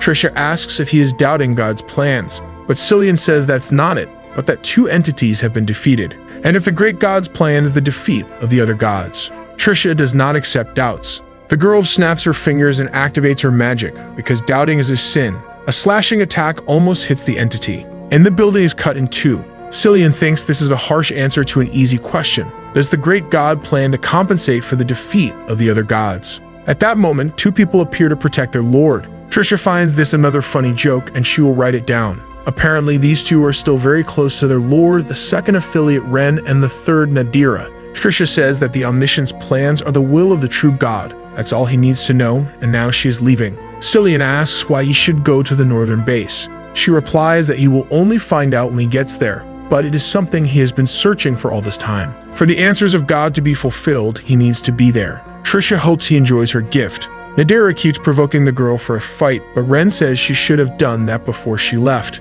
Cillian finds all this conversation strange, and his partner did not like the other woman. Trisha is a servant of the Omniscient and the Great Creator. The god asks if his colleagues in the last attack killed the orbit, and they apologize for it. Ren says he felt like he was stabbing something he couldn't reach. Cillian says that more importantly, her attack seemed like something that had no power, a force that not even he could stop, someone who is neither god nor demon. Who could this Trisha be? But Nadira doesn't care about the true identity of that lunatic. What matters now is that they are going to open some presents. Cillian remembers that the servant said she gave something he has been looking for a long time. At that moment, the god seems to understand what she was talking about. The group arrives at the cave entrance. Answering a question from Simon, this is a base that was restored inside a mine. Moreover, this is the most famous place among the unbelievers. This is the northern region's base. He says he already expected the facilities to be intact, but there is no one left here. Kadi finds the place very familiar. Hannah first orders Simon to find a rune to let Dale rest, then Kadi should look for a store with serum samples. She and Q will search for the control room to inform the eastern base about what happened. Eastern base of the unbelievers. Captain's office at the base. A soldier reports that someone from the east is trying to contact them. Hannah tells the leader to prepare for the news she has, but Walter says that after the last report, nothing will shake him. The group leader does not know what report they are talking about. Then Walter tells everything that happened on the mission. The commander only knows about it because of her. But the problem is that Hannah did not send any report. Despite the shock, everything that was said is true. Checking the history, the northern base sent the report on the day the ritual happened. Apparently, it was the blood god who did it. Walter says this was not an act of help. He says it is a warning with two meanings. The first is that the unbeliever's base is no longer a safe place. The cracks appeared on the moon as soon as the war began. These same fissures reveal the location of all the temples. Thus, the bases were chosen far from the sanctuaries. In Q's opinion, maybe now it is dangerous for the unbelievers to hide all in one place. But Caddy, who is listening, appears and says that now that they have the power to resist oppression, it's better for everyone to stay together. But Hannah's real concern is that people will discover the truth about Blair. Walter agrees that this would cause chaos and even surrender. It could be the end of the unbelievers. Caddy doesn't care about the cowards. For her, they can release the truth. What she wants to know is the meaning of the second warning. And then someone answers that the defeat of the two gods was always part of the plan. Stillian continues the answer and says that the unbelievers still do not understand the whole picture. The god thinks Trisha's response is too complex, but he loved the gift. This is definitely a love confession. He invites her for a date if they meet again. Caddy recognizes the man beside her. Stillian says hi to his little sister. A man with a cane orders everyone present to fight. He commands all those unborn children to show no mercy. Only the winner will be allowed to be born. The power of all beneath your feet is the promise man makes. Tear the flesh of your brothers. Drink the blood of your sisters. The divinity commands everyone to enjoy the grand carnival. The first anniversary of the victors being marked by the descent. Stillian tells his sister that they have come too far, there is no turning back. Out there is the same as here. If they don't do what is necessary, then the two of them will fall. Both must survive at any cost. The problem is that Caddy lived and talked with these children over the past few years. They are all of her friends, and as she says these words, her brother interrupts her. Stillian warned her not to get close to the weak. Caddy knew all along that it would end like this. After all, this world is ruled by the law of the jungle. Then the entity proclaims that here, in this northern sanctuary, power makes right. But something seems to catch the divine being's attention. It seems that something very interesting is happening. These two are the victors. Happy birthday to both. Now they are born under the authority of the northern sanctuary. The god asks the Great Father to welcome the new children, and to give them power and names. The great power of violence, Sven. Stillian says it has been a long time since he saw his little sister, but she is still hanging out with the weak. As Caddy triggers the injection, she says they are no longer siblings. Afterwards, she will summon Geezer, who has the power to counterbalance. Soon after, she calls for Anak, who gives more strength. Together, the tip of the pin transforms into a weapon. In a desperate attempt for it to work, she strikes him several times while screaming in hatred. But she quickly notices the truth. Her attack only scratched him. Stillian admits that Caddy learned some interesting tricks, but she is still weak. The pressure to get up is immense. Caddy calls for Geezer again. Even under all this pressure, Stillian rises while saying that now he understands why the father is looking for her. He managed to identify that these powers are coming from the artifact, and even worse, she is destroying her hair. Stillian says that his sister has improved a lot compared to the past when she would only run away. Caddy's rage takes over. She no longer flees from fights. Hannah orders the girl to get out of the way. As she prepares to fire, the group's leader recalls the man's words about them being weak. All the energy is being charged into this shot, but her arm is cut off. At the worst moment, Rain enters the fight without anyone even noticing. Still, the swordsman says that she is weak. It took too long to charge. This is a very bad situation. In his right hand was the heart-bomb sickle of Dale. Stillian seems to notice something. He warns Rain that the void artifact is somewhere in the facility. Both women wonder how he knows that. The swordsman has already searched half the building and found nothing, and Nadira is checking the rest. Walter is about to shout a command to everyone in the room, but the transmission is cut before he can. Nadira accidentally stepped on something. She doesn't even know what it is. It is at that moment that her communicator rings. Quickly, she is informed about the artifact. While receiving more information, she accidentally bumps into someone. Simon mistakes the girl for a survivor from the base. Immediately, Nadira confirms that she found the target. Stillian, impressed, asks her to grab it then. Then he tells his sister that they will leave together, and if she refuses, he will use force. Caddy challenges him to try to force her to do anything. Everyone there realizes what she is doing. Q is the first to shout for Caddy not to go ahead with her plan. The girl summons Shimolo. Hannah asks if she has ever done something like that before, and Q says it's the first time she is summoning a first-class demon. It is believed that not even Dale can handle these creatures. This is the unit's last resort, summoning the name of an untamable demon in the absence of an artificial organism. The entity ends up possessing the summoner's body. Caddy asks the Infernal to kill Stillian. Not even her brother believes what he is seeing, because at the end of the process, the summoner will perish. Caddy reads that there are 1024 low-level demons, 256 mid-level ones, and 108 high-level ones. But she freaks out with the amount of things she has to memorize.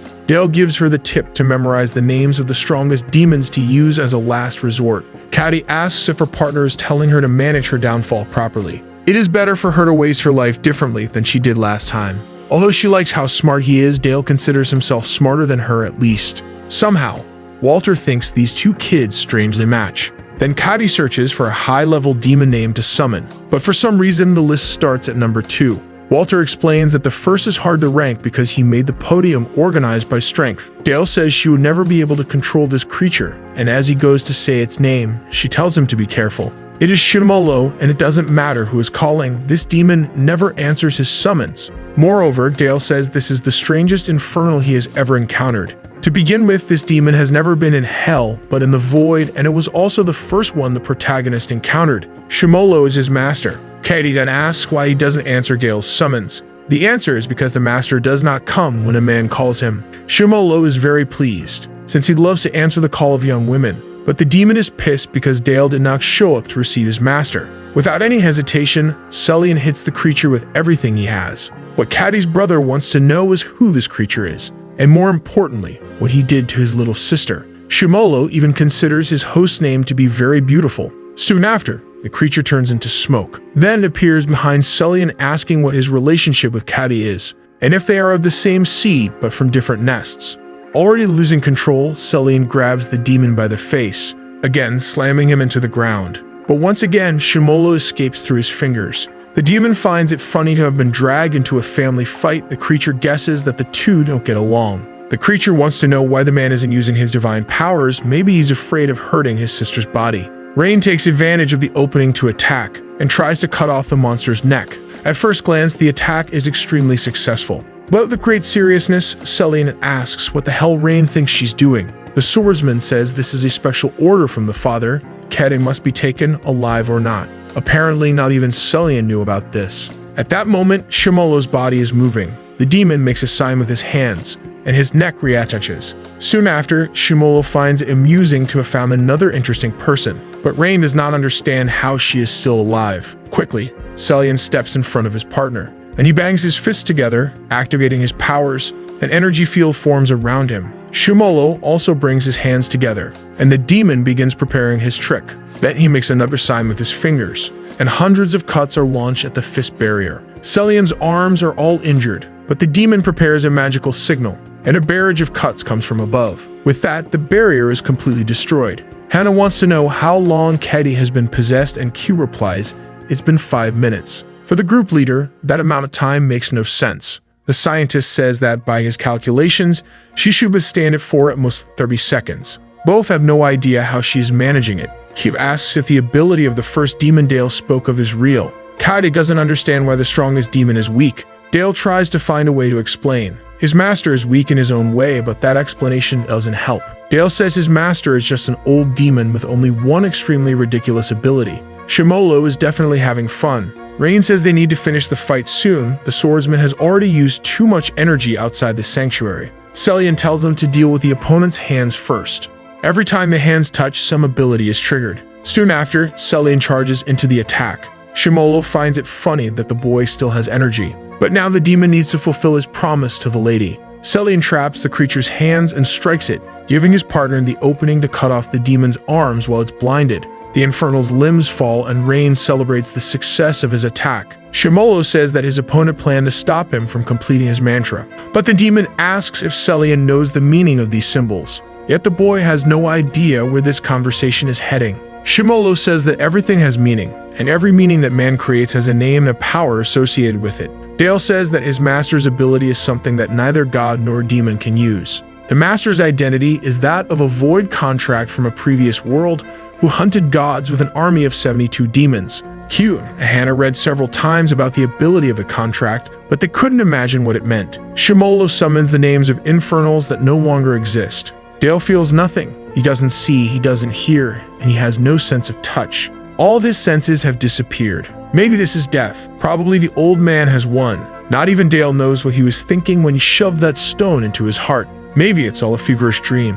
His memory is all confused. He doesn't know how much time has passed. Maybe it's been a year, 100 years, or perhaps 1,000. Dale can't even say who he is. The protagonist wonders if he will fall to pieces into the infinity of the void. Miraculously, the boy remembers his family. Suddenly, Dale manages to hold onto something. A voice says it is happy that the boy has arrived and has been waiting an eternity. The lifeless eyes are satisfied with what they see despite it being a boy. Shimolo agrees to make the contract with Dale, and he must call him master from now on. Celian wakes up in the middle of a field of flowers. He doesn't even know how he ended up there. The only certainty is that his head is exploding. And apparently, Rain is also in this strange dream. The swordsman tries to find out if this place is real, and Celian thinks they are inside Caddy. In the end, this place doesn't seem like something good. But suddenly, Celian notices something wrong. Both face something very strange. In front of them, there's an extremely bizarre creature. The shock is so great that they don't even notice the gigantic robe passing by their side.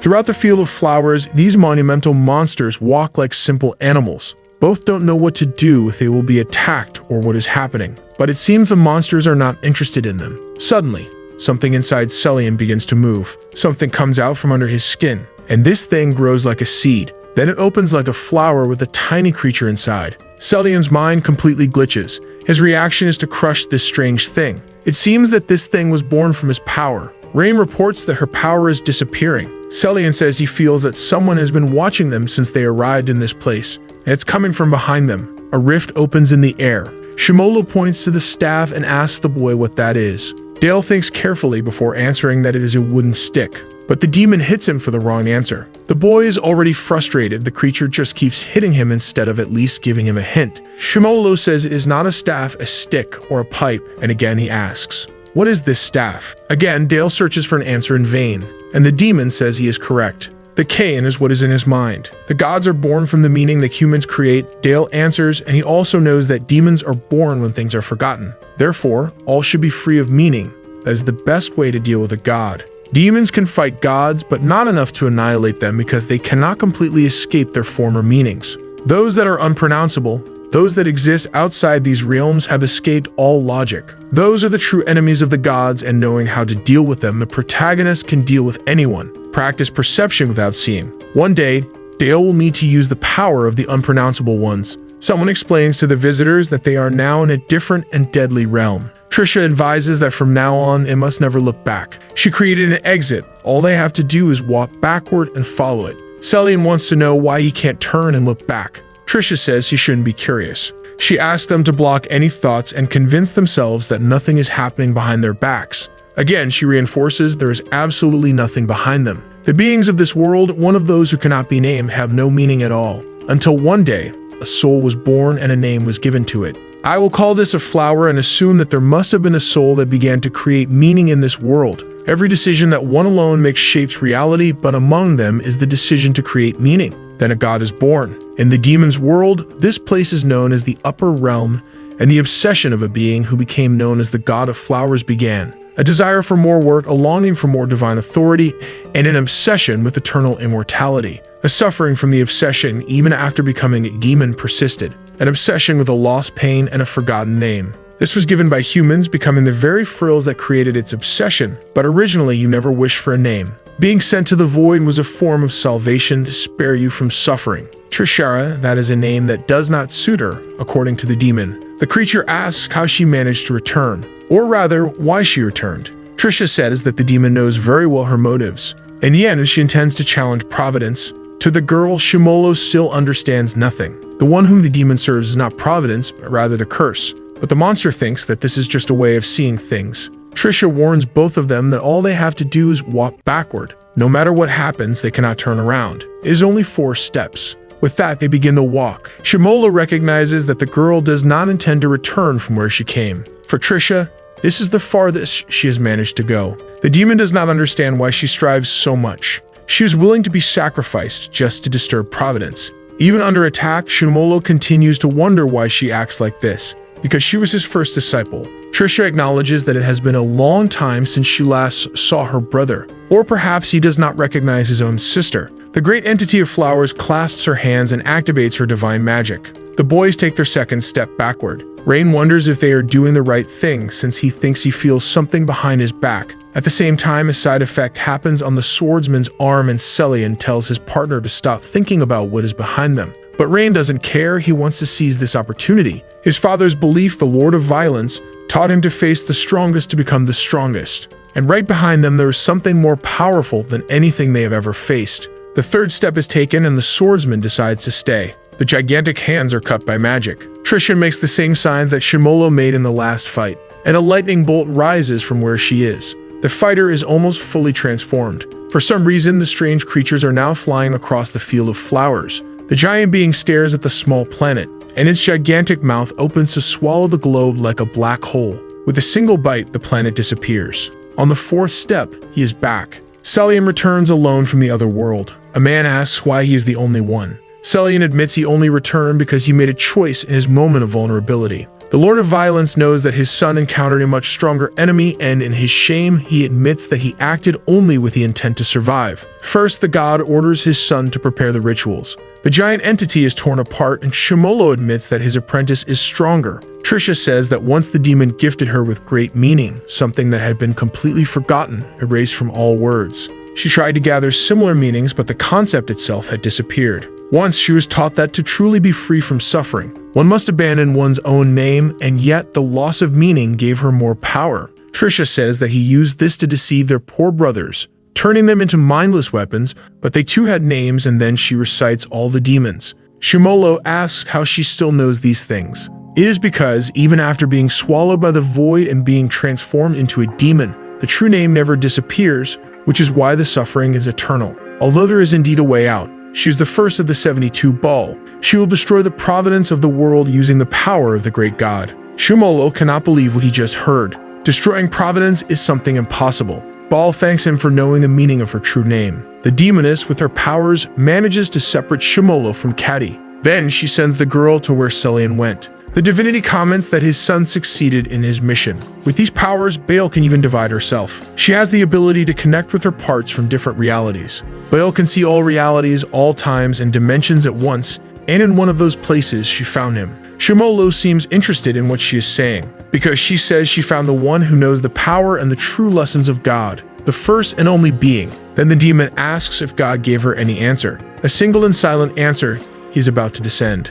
Shimolo says that there were 108 exterminations of planets that turned into hells. Even so, in none of those times did the true god appear. Now, thanks to Baal's information, the demon knows he can hunt the great divinity. Then his former apprentice asks if her master really believes that the child can defeat the creator. Shimolo says that Dale is far from ready. A halo of light surrounds the demon. Now about the great hunt. He's going to take it personally. With that, the infinite mouth swallows his adversary. But Baal throws the giant teeth far away. She says that would not be possible, not even if the demon used the power of all his brothers. Shimolo knows he won't be able to use all his powers, but here in this reality maybe he has a chance. With that, he summons hundreds of demons with unpronounceable names. Even Baal cannot believe this feat that her master accomplished. Shimolo says that if he cannot defeat God, at least he will manage to defeat his former apprentice. But that is not her purpose to fight her master. It is to incapacitate him right there. Apparently, the demon forgot what her ability was, for he fell into her trap. Again, she splits reality, taking advantage of the old man's arrogance. With that, the greatest obstacle was eliminated. Rain observes everything and contemplates the true form of Trisha. Then Baal asks the one who sees everything what she should do with this variable. The seer thinks they can use him. Somehow, he might be useful. Hugh says he managed to make a connection for them to communicate with the base. Hannah says her arms seem to have returned to normal function. But her concern is to know if her group is okay, and Q says that at least Dale is alive. Surprised, Hannah asks how he knows that. Apparently, she forgot that they installed a sensor in the protagonist's body. However, being weak and strange, she worries if Dale is still alive after everything they saw. They should have placed a sensor in Caddy. She's the biggest doubt at the moment. Hannah finds it very hard to believe the girl is alive after summoning such a high-level demon. A voice says the girl is fine, that girl is tough as nails. Then the creature asks the group to release him, if it's not too much trouble.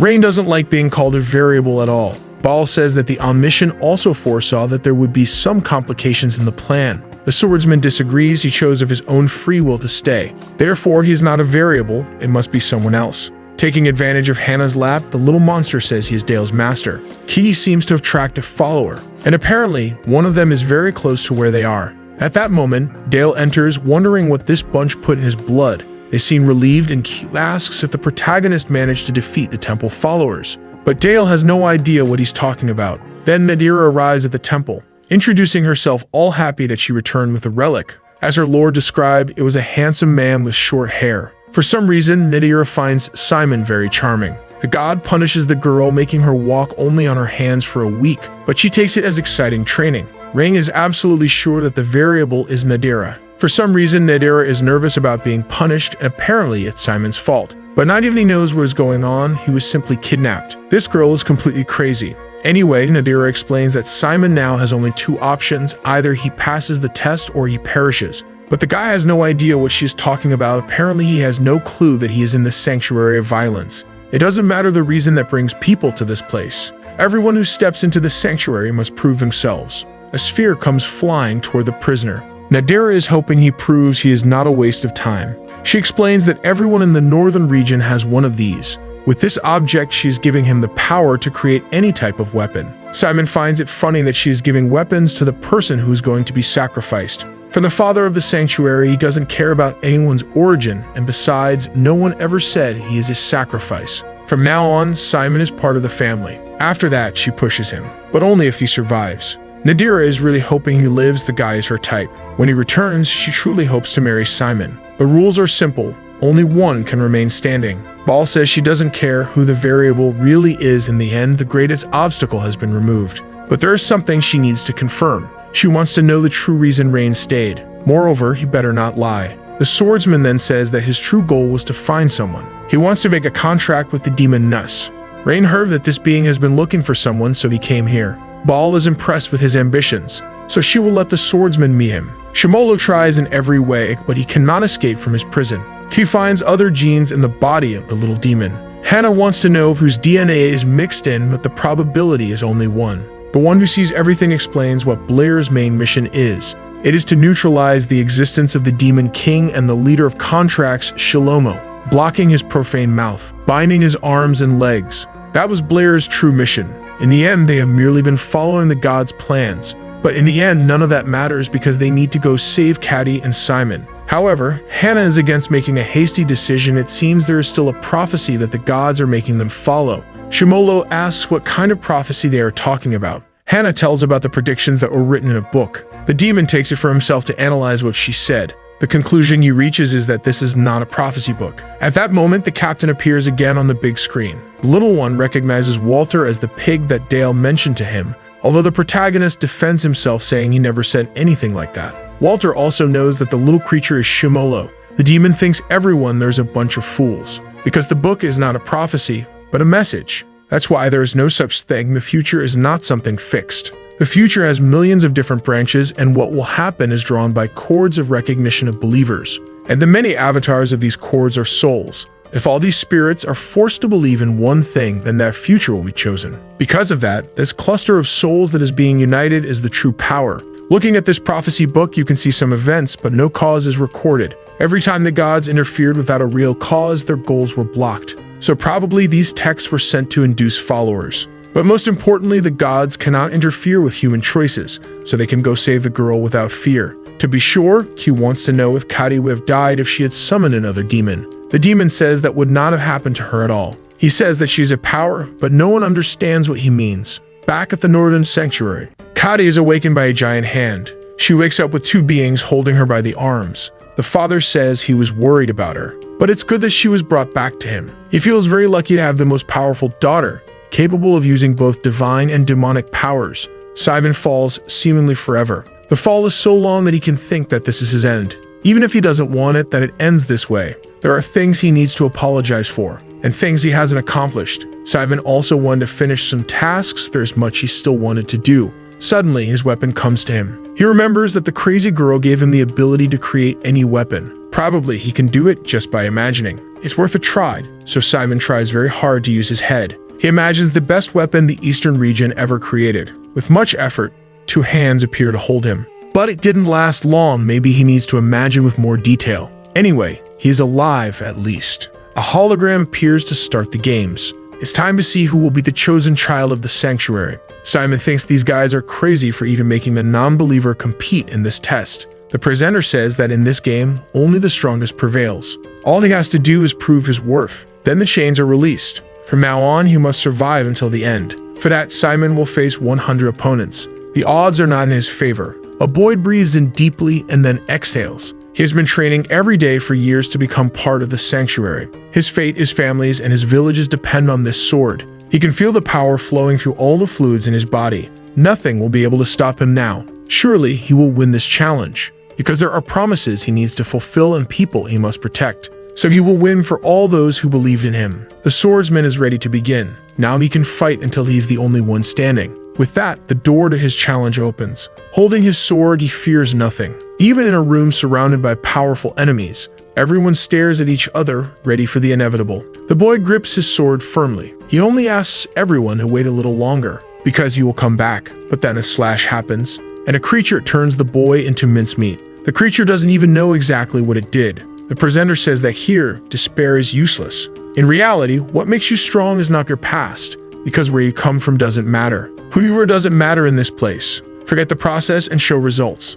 The monster flees and starts slicing everyone. No one can stand against him. In minutes, he is wiping out everyone. The creature is the only one left standing. With its super strength, the monster seems to fly across the environment. Then it jumps as high as it can and roars for everyone to see, but is hit by a bullet. Game over for the monster. Brute strength helps, but it does not guarantee victory. It is better to use a weapon. That's why humans are stronger than animals. A fighter thinks it's funny that people are still fighting with knives. Another one comes at her and she takes him down with a shot. Then she moves toward another group and uses her ability at the tip of her foot. With that, she propels herself into a jump. Two more are taken down, and then she lands in a perfect superhero landing. For her, everyone there is a bunch of fools.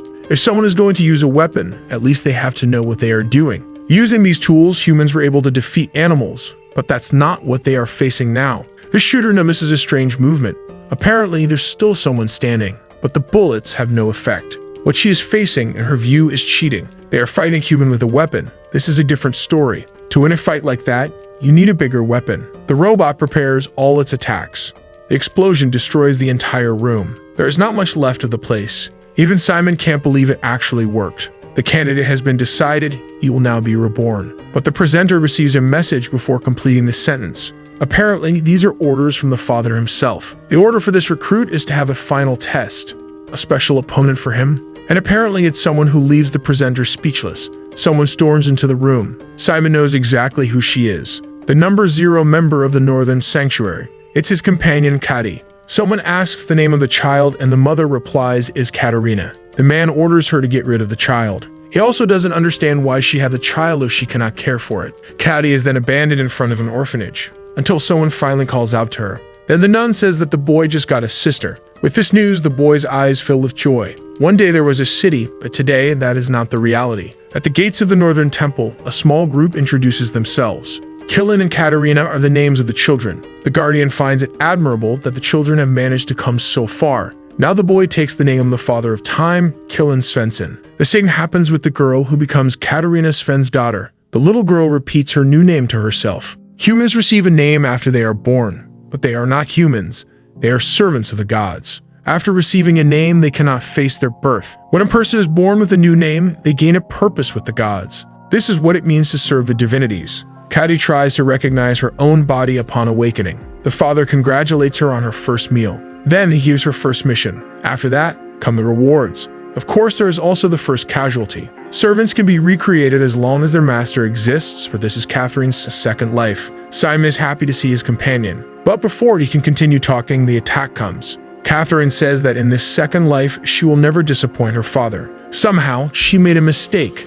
If it were before, this man would never have escaped. Simon's response is slow and calm. First, he checks if he was really injured. The soldier thinks his colleague has gone too far for a joke. At the same moment, the girl attacks again. Simon tries to ask for time, but it's in vain. At least he manages to raise a defense. The girl pounds the shields furiously. Catherine becomes completely ecstatic. All Simon does is call for help from Kati. Her small version is fallen injured. Walter and Blair find her and recognize the origin of her uniform. The doctor is frightened to learn that she is a servant of the temple, so much that Blair asks his friend to step back so he can handle the situation. Servants normally have a mark on the eye, but this girl also has no powers, so she is not who he thought she was. Walter says he heard rumors that the Northern Temple kidnaps children to make them into servants. The captain wonders how she ended up there. Suddenly, the girl moved, and the young Kati awakens. Little by little, her eyes open. Walter even feels relieved that she's okay. Disoriented, the girl doesn't even know where she is. The captain tries to apply a medicine on her, but the girl reacts fearfully. The ointment is to reduce the pain. Then he asks if the girl is okay. Finally, the commander introduces himself as the leader of the unbelievers of the South. He wants to know her name. Walter remembers that the day Caddy met him, she wanted to change her name. The demon says that names are important. Gods are born with a meaning and servants with a name. They can be rare, but sometimes the original consciousness returns to the body when one of them perishes. Dale recalls that his friend got very upset when someone tried to take her body. But this power had never been detected before, so it's not simply a mechanism. It is supposed to be something that doesn't need to be hidden. The power is the magic of the gods is above any means of tracking. Both are worried about Kadi. Shimola finds it concerning the possibility of her becoming a servant again. Never had the demons seen someone like her return to what they once were, let alone twice. All they can do now is go after their friend. When the time comes, they will decide what to do if she has returned to being a servant. When the time comes, they will know whether they must defeat her or save her.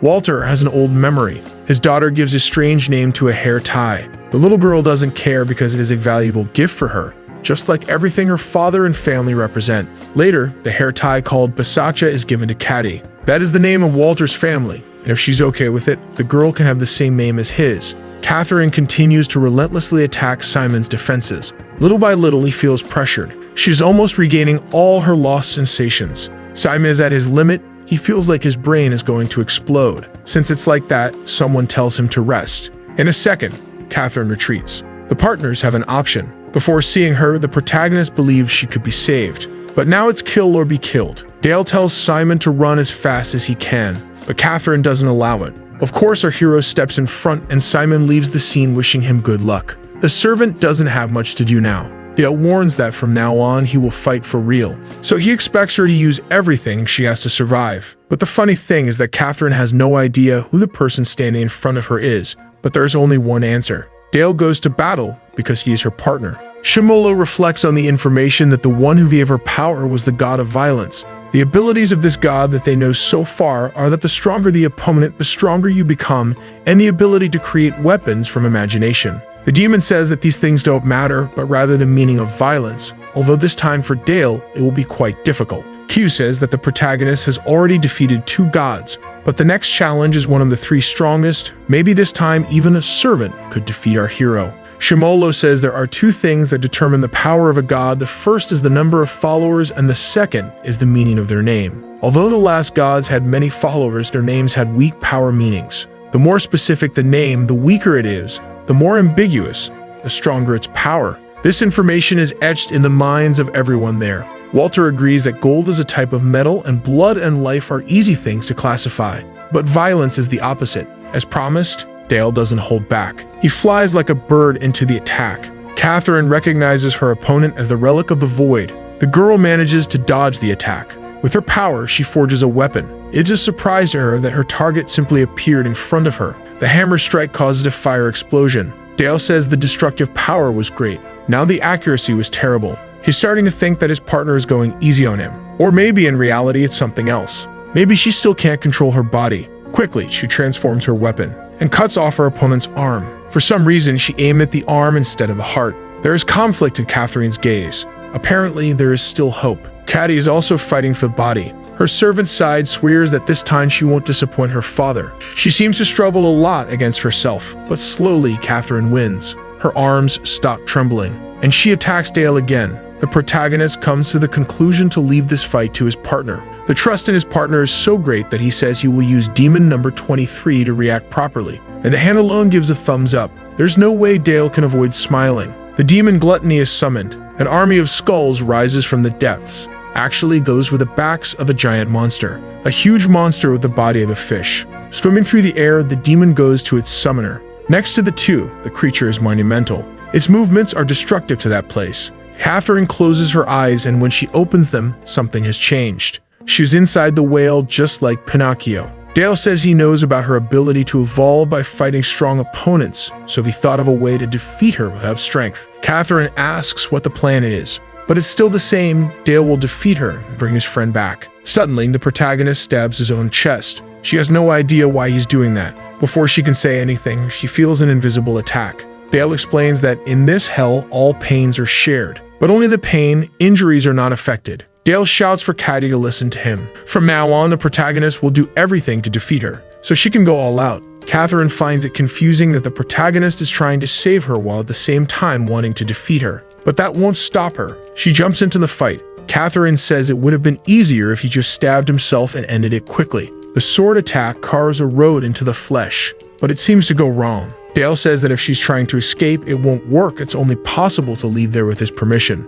And as mentioned before, all sensations in that place are shared. The demon screams in pain. Catherine can also feel her own attack. Despite her own anger, he says there is a way out. Just 3 times, Dale asks. Catherine just has to endure 3 different pains and he will let her go. So it's better to start the fun. Young Dale finds himself in training to become resistant to pain. Shimolo says that in hell the boy will have to deal with many things, and if his mind is not prepared, he could go insane. There are places that even he, a demon, does not want to go, but the protagonist will have to go deep into them to make contracts with infernal lords. The training method will be very simple. Dale just needs to endure 3 different pains. Really, the idea is simple, but the demon tells the boy not to get excited.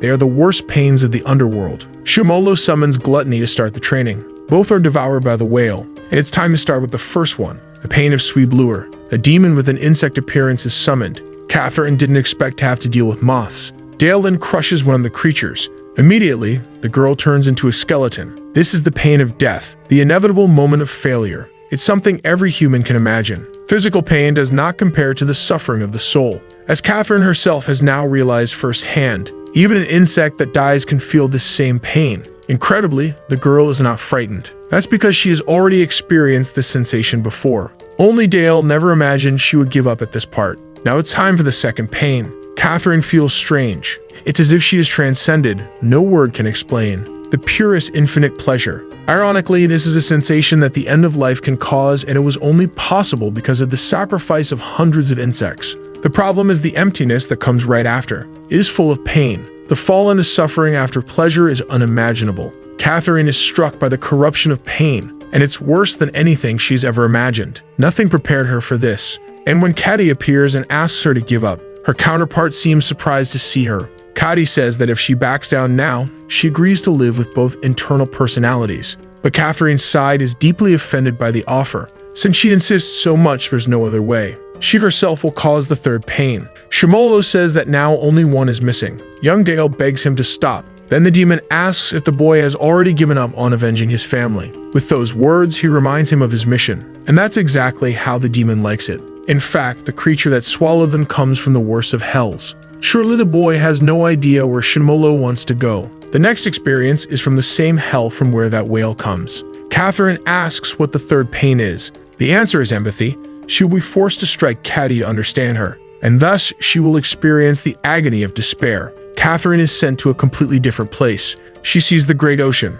The version of her little brother appears and says he was looking for her everywhere. Only the little girl was holding a kitten. The kitten's name is Mio. It seems the animal is suffering. Her adult version can't tell if this is a memory or something different, because she can feel everything. All the small, calm, and warm sensations. Even the smell of the place. The sound of the waves breaking on the beach. Maybe she is starting to understand what's happening. This is not a simple memory. It is much more than mere realism. The feeling of hands holding her. The warmth of the cat's fur. It is an excuse with comfort. Catherine can feel all of this. This is the experience of a human child. But where is the pain? The young girl cries in mourning. Catherine can only watch everything. She cannot understand this feeling for the cat. Someone comforts her, saying that everything that is born must come to an end. A nun says that life without death is the same as never being born. Because of that, Caddy was so attached to the cat because it was something precious. Only with death is this possible. Besides, it is not the end. One day they will see each other again.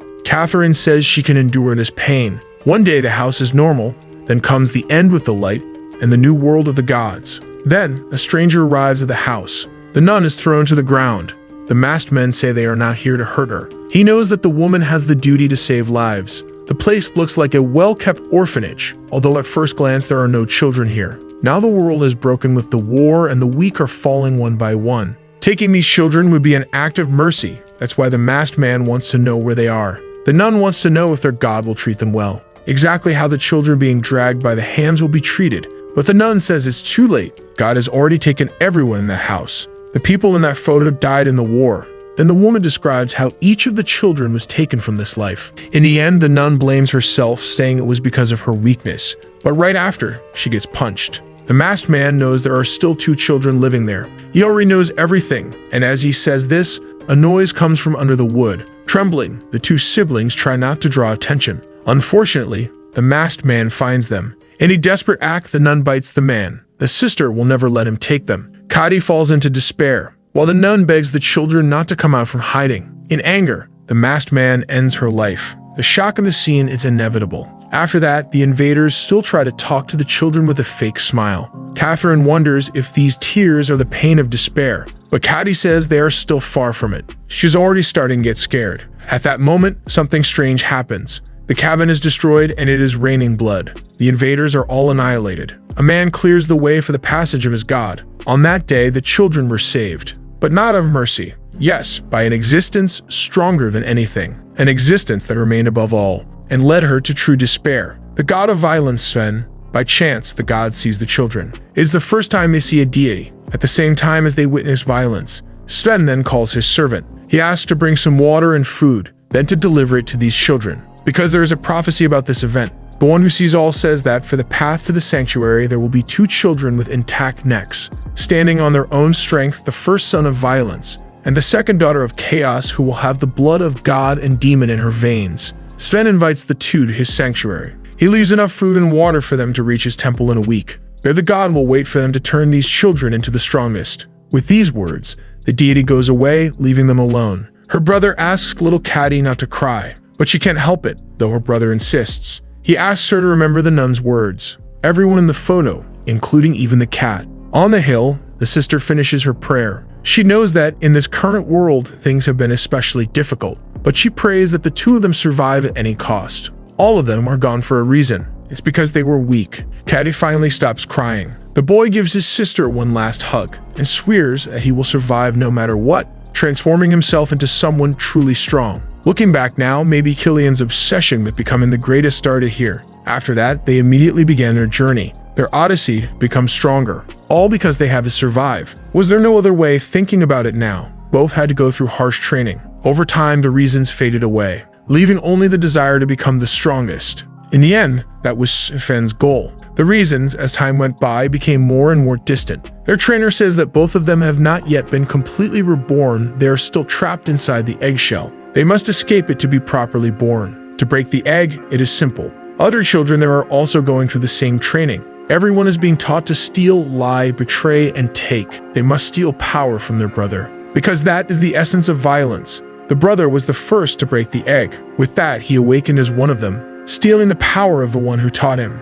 At the moment her brother became one of them, he was no longer the person she knew. By becoming a member, his personality was changed. Perhaps the old person disappeared inside. But even so, Kadi must save him. But how to preserve his true self? Maybe it's by not breaking the egg, not stealing, but instead fleeing. She won't be strong like that, but she will survive. Because she hasn't forgotten her reasons, she will survive. Getting strong comes later so she can save her brother. For years she lived on stolen bread and no one ever came after her. Kadi takes advantage of a distraction to grab more supplies. While eating, she also listens to the story. What she hears is that someone died in combat but came back to life. One of the men asks if the father modified the person's body, but no one there had ever seen Sven care about anyone. The real problem isn't that the person came back to life, it's that the person restarted with the personality from before becoming a member. With that, she thought she could save her brother, but she was wrong. He was too strong for her. Kadi hates seeing this person talk as if he knows her. All she wants is for this false version to leave her brother's body.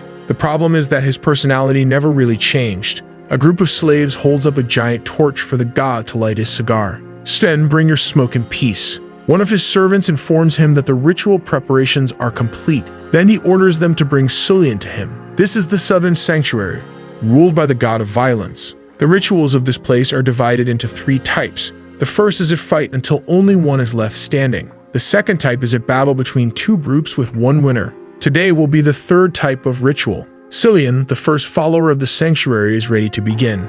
And so Sven pierces his own hand. In order to give his blessing, fight without fear is the order. Cillian takes the blood with his own hands. He then recites the ritual mantra. With the father's blessing, he will fight without fear. Afterward, the young man bathes himself with the blood. Using violence, he will fight. Cillian flies out of the sanctuary and lands on the battlefield, facing a battalion of warriors. The third ritual involves the strongest follower against many others. This is the only way to stay on the throne of the god of violence. Besides, this was her chance to defeat her brother. For some there, even though he's the strongest, this is an act of madness. Another man thinks it is insanity to face Cillian with so few people. Then the fight finally begins. Not for a second does Cillian lose sight of them. The two fighters attack at the same time. Without hesitation, the first attacks with everything he has. But he is immediately countered. The first is thrown far away. Then Cillian disappears in the blink of an eye. The movement is too fast to follow. He starts preparing his magic. Two others come at him together.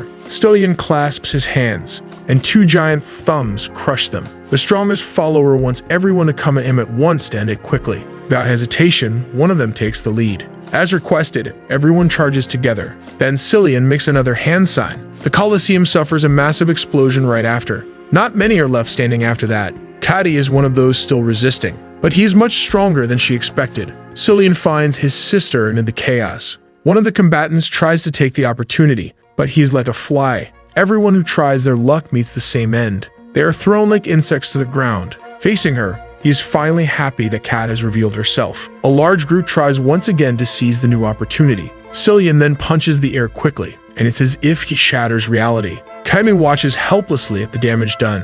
It was at that moment that she realized her plan was very naive. All those years of secret training were useless. While she lived hidden away, her time was wasted. Because her brother had reached a place far beyond her reach. Observing his sister closely, he could confirm that the rumors of her always running away were true. Cillian says she can't keep living that way. Since their father might suspect, he needs to leave some battle traces on her. With that, he punches his sister. Only she is weaker than he expected. But she doesn't consider herself weak. The girl survived. Cillian says she just hasn't died yet. It's different. That's because she has only been running and breaking her promise to the nun. That's when Cady begins to realize that maybe her brother's personality never really changed. Cillian says he made two promises to survive and to protect his sister. He thought that by becoming strong he could do that, but in contrast, she only became weaker. What makes him strong does not make her strong too. If she hadn't run away, maybe he could have kept his promise to the nun. So he will at least keep one of his words. Cillian asks his sister to sacrifice him and take his power. Everything is a choice, from the act of saving a life, or simply choosing left or right, of naming things and giving meanings, even being born and dying. All choices come from a moment of reflection. That's why all the time you are trying to have the best option, but you don't always get the best results. Sometimes you only have the worst option. Cillian begs his sister to take his life. Cady was sure that her brother's consciousness had been altered by the sanctuary. That's why she doesn't understand why he is trying to sacrifice himself, since everything he did was get stronger to live. Cillian starts forcing the blade against his own neck. Cady begs him not to do it, even promising she will never run away again. He says that one day she will realize that this was the best option she ever had. When they meet in Elysius, Cillian promises to explain everything to her. With that, he pierces his own flesh. Cady collapses without any strength. She can still remember everything exactly in detail. The despair she felt that day, and also the look her brother had. Sometime later, she heard rumors about Cillian. To rescue him from Sven's clutches, she decided to stop running. Dale tries to comfort her at that moment. Cady doesn't know who she is. The protagonist failed his mission, but she doesn't understand what he means she returned. Yet Cady still feels confused. She still has the memories of the follower. Dale says it's because she isn't Cady. The girl becomes even more lost. The little demon wonders what the protagonist wants, messing with the power of the 20th hell. Q says that this was the plan they had set up, but Shimolo says that is not the only reason. The demon believes that the hero must have created a counter plan if his mission failed. Maybe Dale chose to save the follower instead of Cady. The demon of the 13th hell not only had the ability to split sensibility. Pain and the powers of all the hells are tied to the reason why these hells were destroyed when they existed in the physical world. The world of Agnes was consumed by fire and Molax was disastrous. Eula's world perished because of empathy. Dale never imagined that could happen. The world of Gula was divided and plunged into war. People couldn't understand each other, so they couldn't respect each other. One day, God descended to that planet to resolve all the conflicts. The power he used was empathy. Simply, all people were connected, sharing all experiences and becoming one great individual. For a while, there were no more problems. But conflicts disappeared along with individuality. Competition disappeared along with progress. One day, everyone reached the same conclusion. Unfortunately, salvation doomed the existence of all. Alone in infinite space, it was more painful than all the conflicts they had. They came to deep thoughts because there were no more challenges or problems to deal with. Over time, the 23rd humanity became extinct. Using the power of that demon, Dale knew she would enter Caddy's consciousness. He thought that by having her memories, Catherine would return to being the person she once was because, like it or not, one is the mirror of the other. Again, she doesn't understand where he's going with this. She says she is the real one. But the protagonist says that most of her is already dead. Walter cannot believe that Dale would make such a choice. The demon asks what choice he thinks the protagonist will make. Why do they think the Void chose Dale? It was Walter who gave the relic to the boy, and it was because of revenge and hatred against the gods. The Void and mourning they left behind. Maybe all of this was coincidence. The reason Dale was chosen is that he can choose between the lesser and the greater demon. In the first world, there was a different name for the contract of the Void, the one who is the savior of the lesser evil. Dale made the choice he could. Now it's her turn to make the same. Whether to live as a servant of Sven or within Caddy's consciousness, she is free to choose whatever she wants. Dale now has to meet with someone who is waiting for him. He needs to welcome this person. Shimolo tells the boy to never forget the true nature of humanity. Wanting is always wanting the best choice, and that's what the gods offer. In return, they take away all your freedom. Dale must save humanity by preserving freedom. Sven finally meets the one who holds the contract with the Void. The god of violence asks if Dale really believes that fighting against the divine is the best option for humanity. Choosing between the lesser evil and the illusion of freedom is the hardest choice to make to evolve the species. But only in this way can humans save themselves. Dale says that his master taught him that there is no such thing as the best choice, everything is just options. The god's servant says that the bearer of the relic interrupted the ritual and defeated Katharina. But Sven thinks that's good. Then the god orders all the servants to be called and prepares the final ritual. Because tonight he will take the artifact with his own hands and claim the great and only god.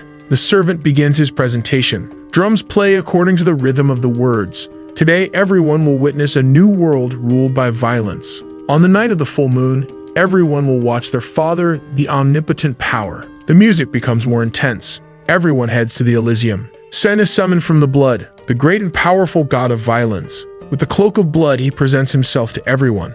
Sven raises his hand and gathers his energy. He strikes downward in a blow that somehow hits the demon Gluttony. With his fist touching the ground, he manages to achieve his goal. The demon falls back to earth, then gives way for Dale to appear. Finally, they meet. The announcer gets excited when the bearer of the relic appears in the Colosseum. Judging by his appearance, the boy looked normal and weak, nothing special to anyone there. All those present are very tense with the spectacle. Sven only wants a promise from his challenger. He wants Dale to fight with his best ability. But if his attack does not satisfy him, then his friend will meet his end. Our hero seems to have few options, and he better not even try to save him. Sven has total control of this place. But if Dale attacks with everything, then he will spare him. The god wants to see it at any cost. Violence being subdued by something stronger. But Dale says this place is where the god has full control. It's very convenient for a fight. Then the protagonist asks if Caddy has already decided. But she says there's nothing to decide, she has returned. So she will take care of them.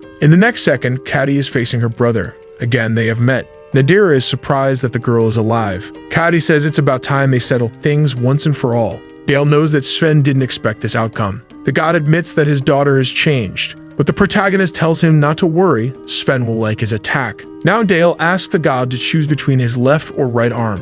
Which one does he want to be hit first? But there is no answer. Since that's the case, he'll use both hands. Starting with the right, Sven says he is weak for being so relaxed with such a simple attack. Then the god snaps his fingers. He doesn't like the protagonist's arrogant attitude one bit. With that, Sven wants to teach our hero a lesson. The only rule that separates the weak from the strong is violence. This is the only feeling that brings purpose to humanity. Something starts to happen to the god. His form begins to change. He uses the blood to create more arms to fight. Sven wants to show violence transforming into truth. Now it's Dale's turn to choose which hand he wants to be hit by. He who rules the Northern Sanctuary, the god of violence, Sven. He possesses up to 4 arms. One is the power of chaos. The second is apprehension. The third is the arm of exploitation. Lastly is destruction. The 4 arms together make up violence. Now it's the god who has no answer. So if he goes in order, to start, it will be the fist of chaos. Sven uses only his giant finger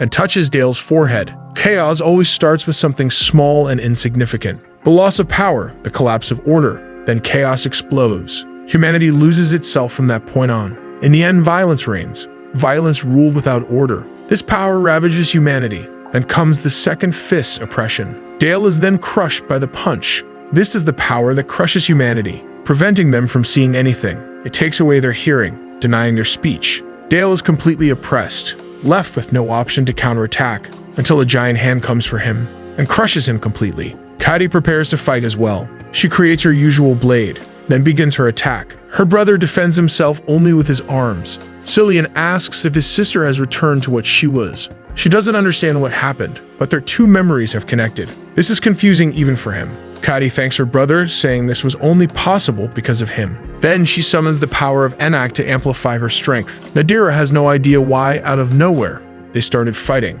Maybe this is part of training, she thinks. If that's the case, she's going to join. But her feet are trapped. Nadira falls flat on her chin on the ground. Then she looks around to see who did it. Simon asks her not to forget about him since he can also use powers. Nadira gets mad at him for wanting to fight her without even advancing his class first. But maybe he was misunderstood. Cillian says that since his sister has the memories of the follower, she knows that the father never loses. Kaede says that Dale can win, but it's impossible to escape from the fist of oppression. The fight will end right there. But Kaede believes in her partner. She knows he will find a way. All of Dale's senses are gone, except for touch. Something then hits him in the face. Without a voice, he can't even summon his demons. He is also not regenerating. Again, another blow strikes him. Stud knows very well how to neutralize his powers. Another strong attack. Dale has to find a way to escape. The god oppresses him with several attacks at once. Maybe there's no way out this time. His master asks what he thinks that Cain is. He asks again, what is that he is holding? Dale remembers that lesson. More important than the name is its meaning. Now he understands he doesn't summon the power by saying its name. That is just an act that points to something. What really matters is the meaning itself. Dale now understands that the method doesn't matter. Sven realizes something is happening. Kaede says that the father will never be able to win, because her partner is going to summon a demon that cannot be defeated by violence. The summoning is successfully completed. As the smoke clears, the silhouette can be seen. Sven does not comprehend the appearance of what he is seeing. From the year 1201, the Red War began, and for more than 2 million years, he waited for the end to hunt the gods. Coming from the first hell, the demon of war. So the video ends here. If you don't want to miss the next part, activate the notification bell, and see you next time on Tob's channel.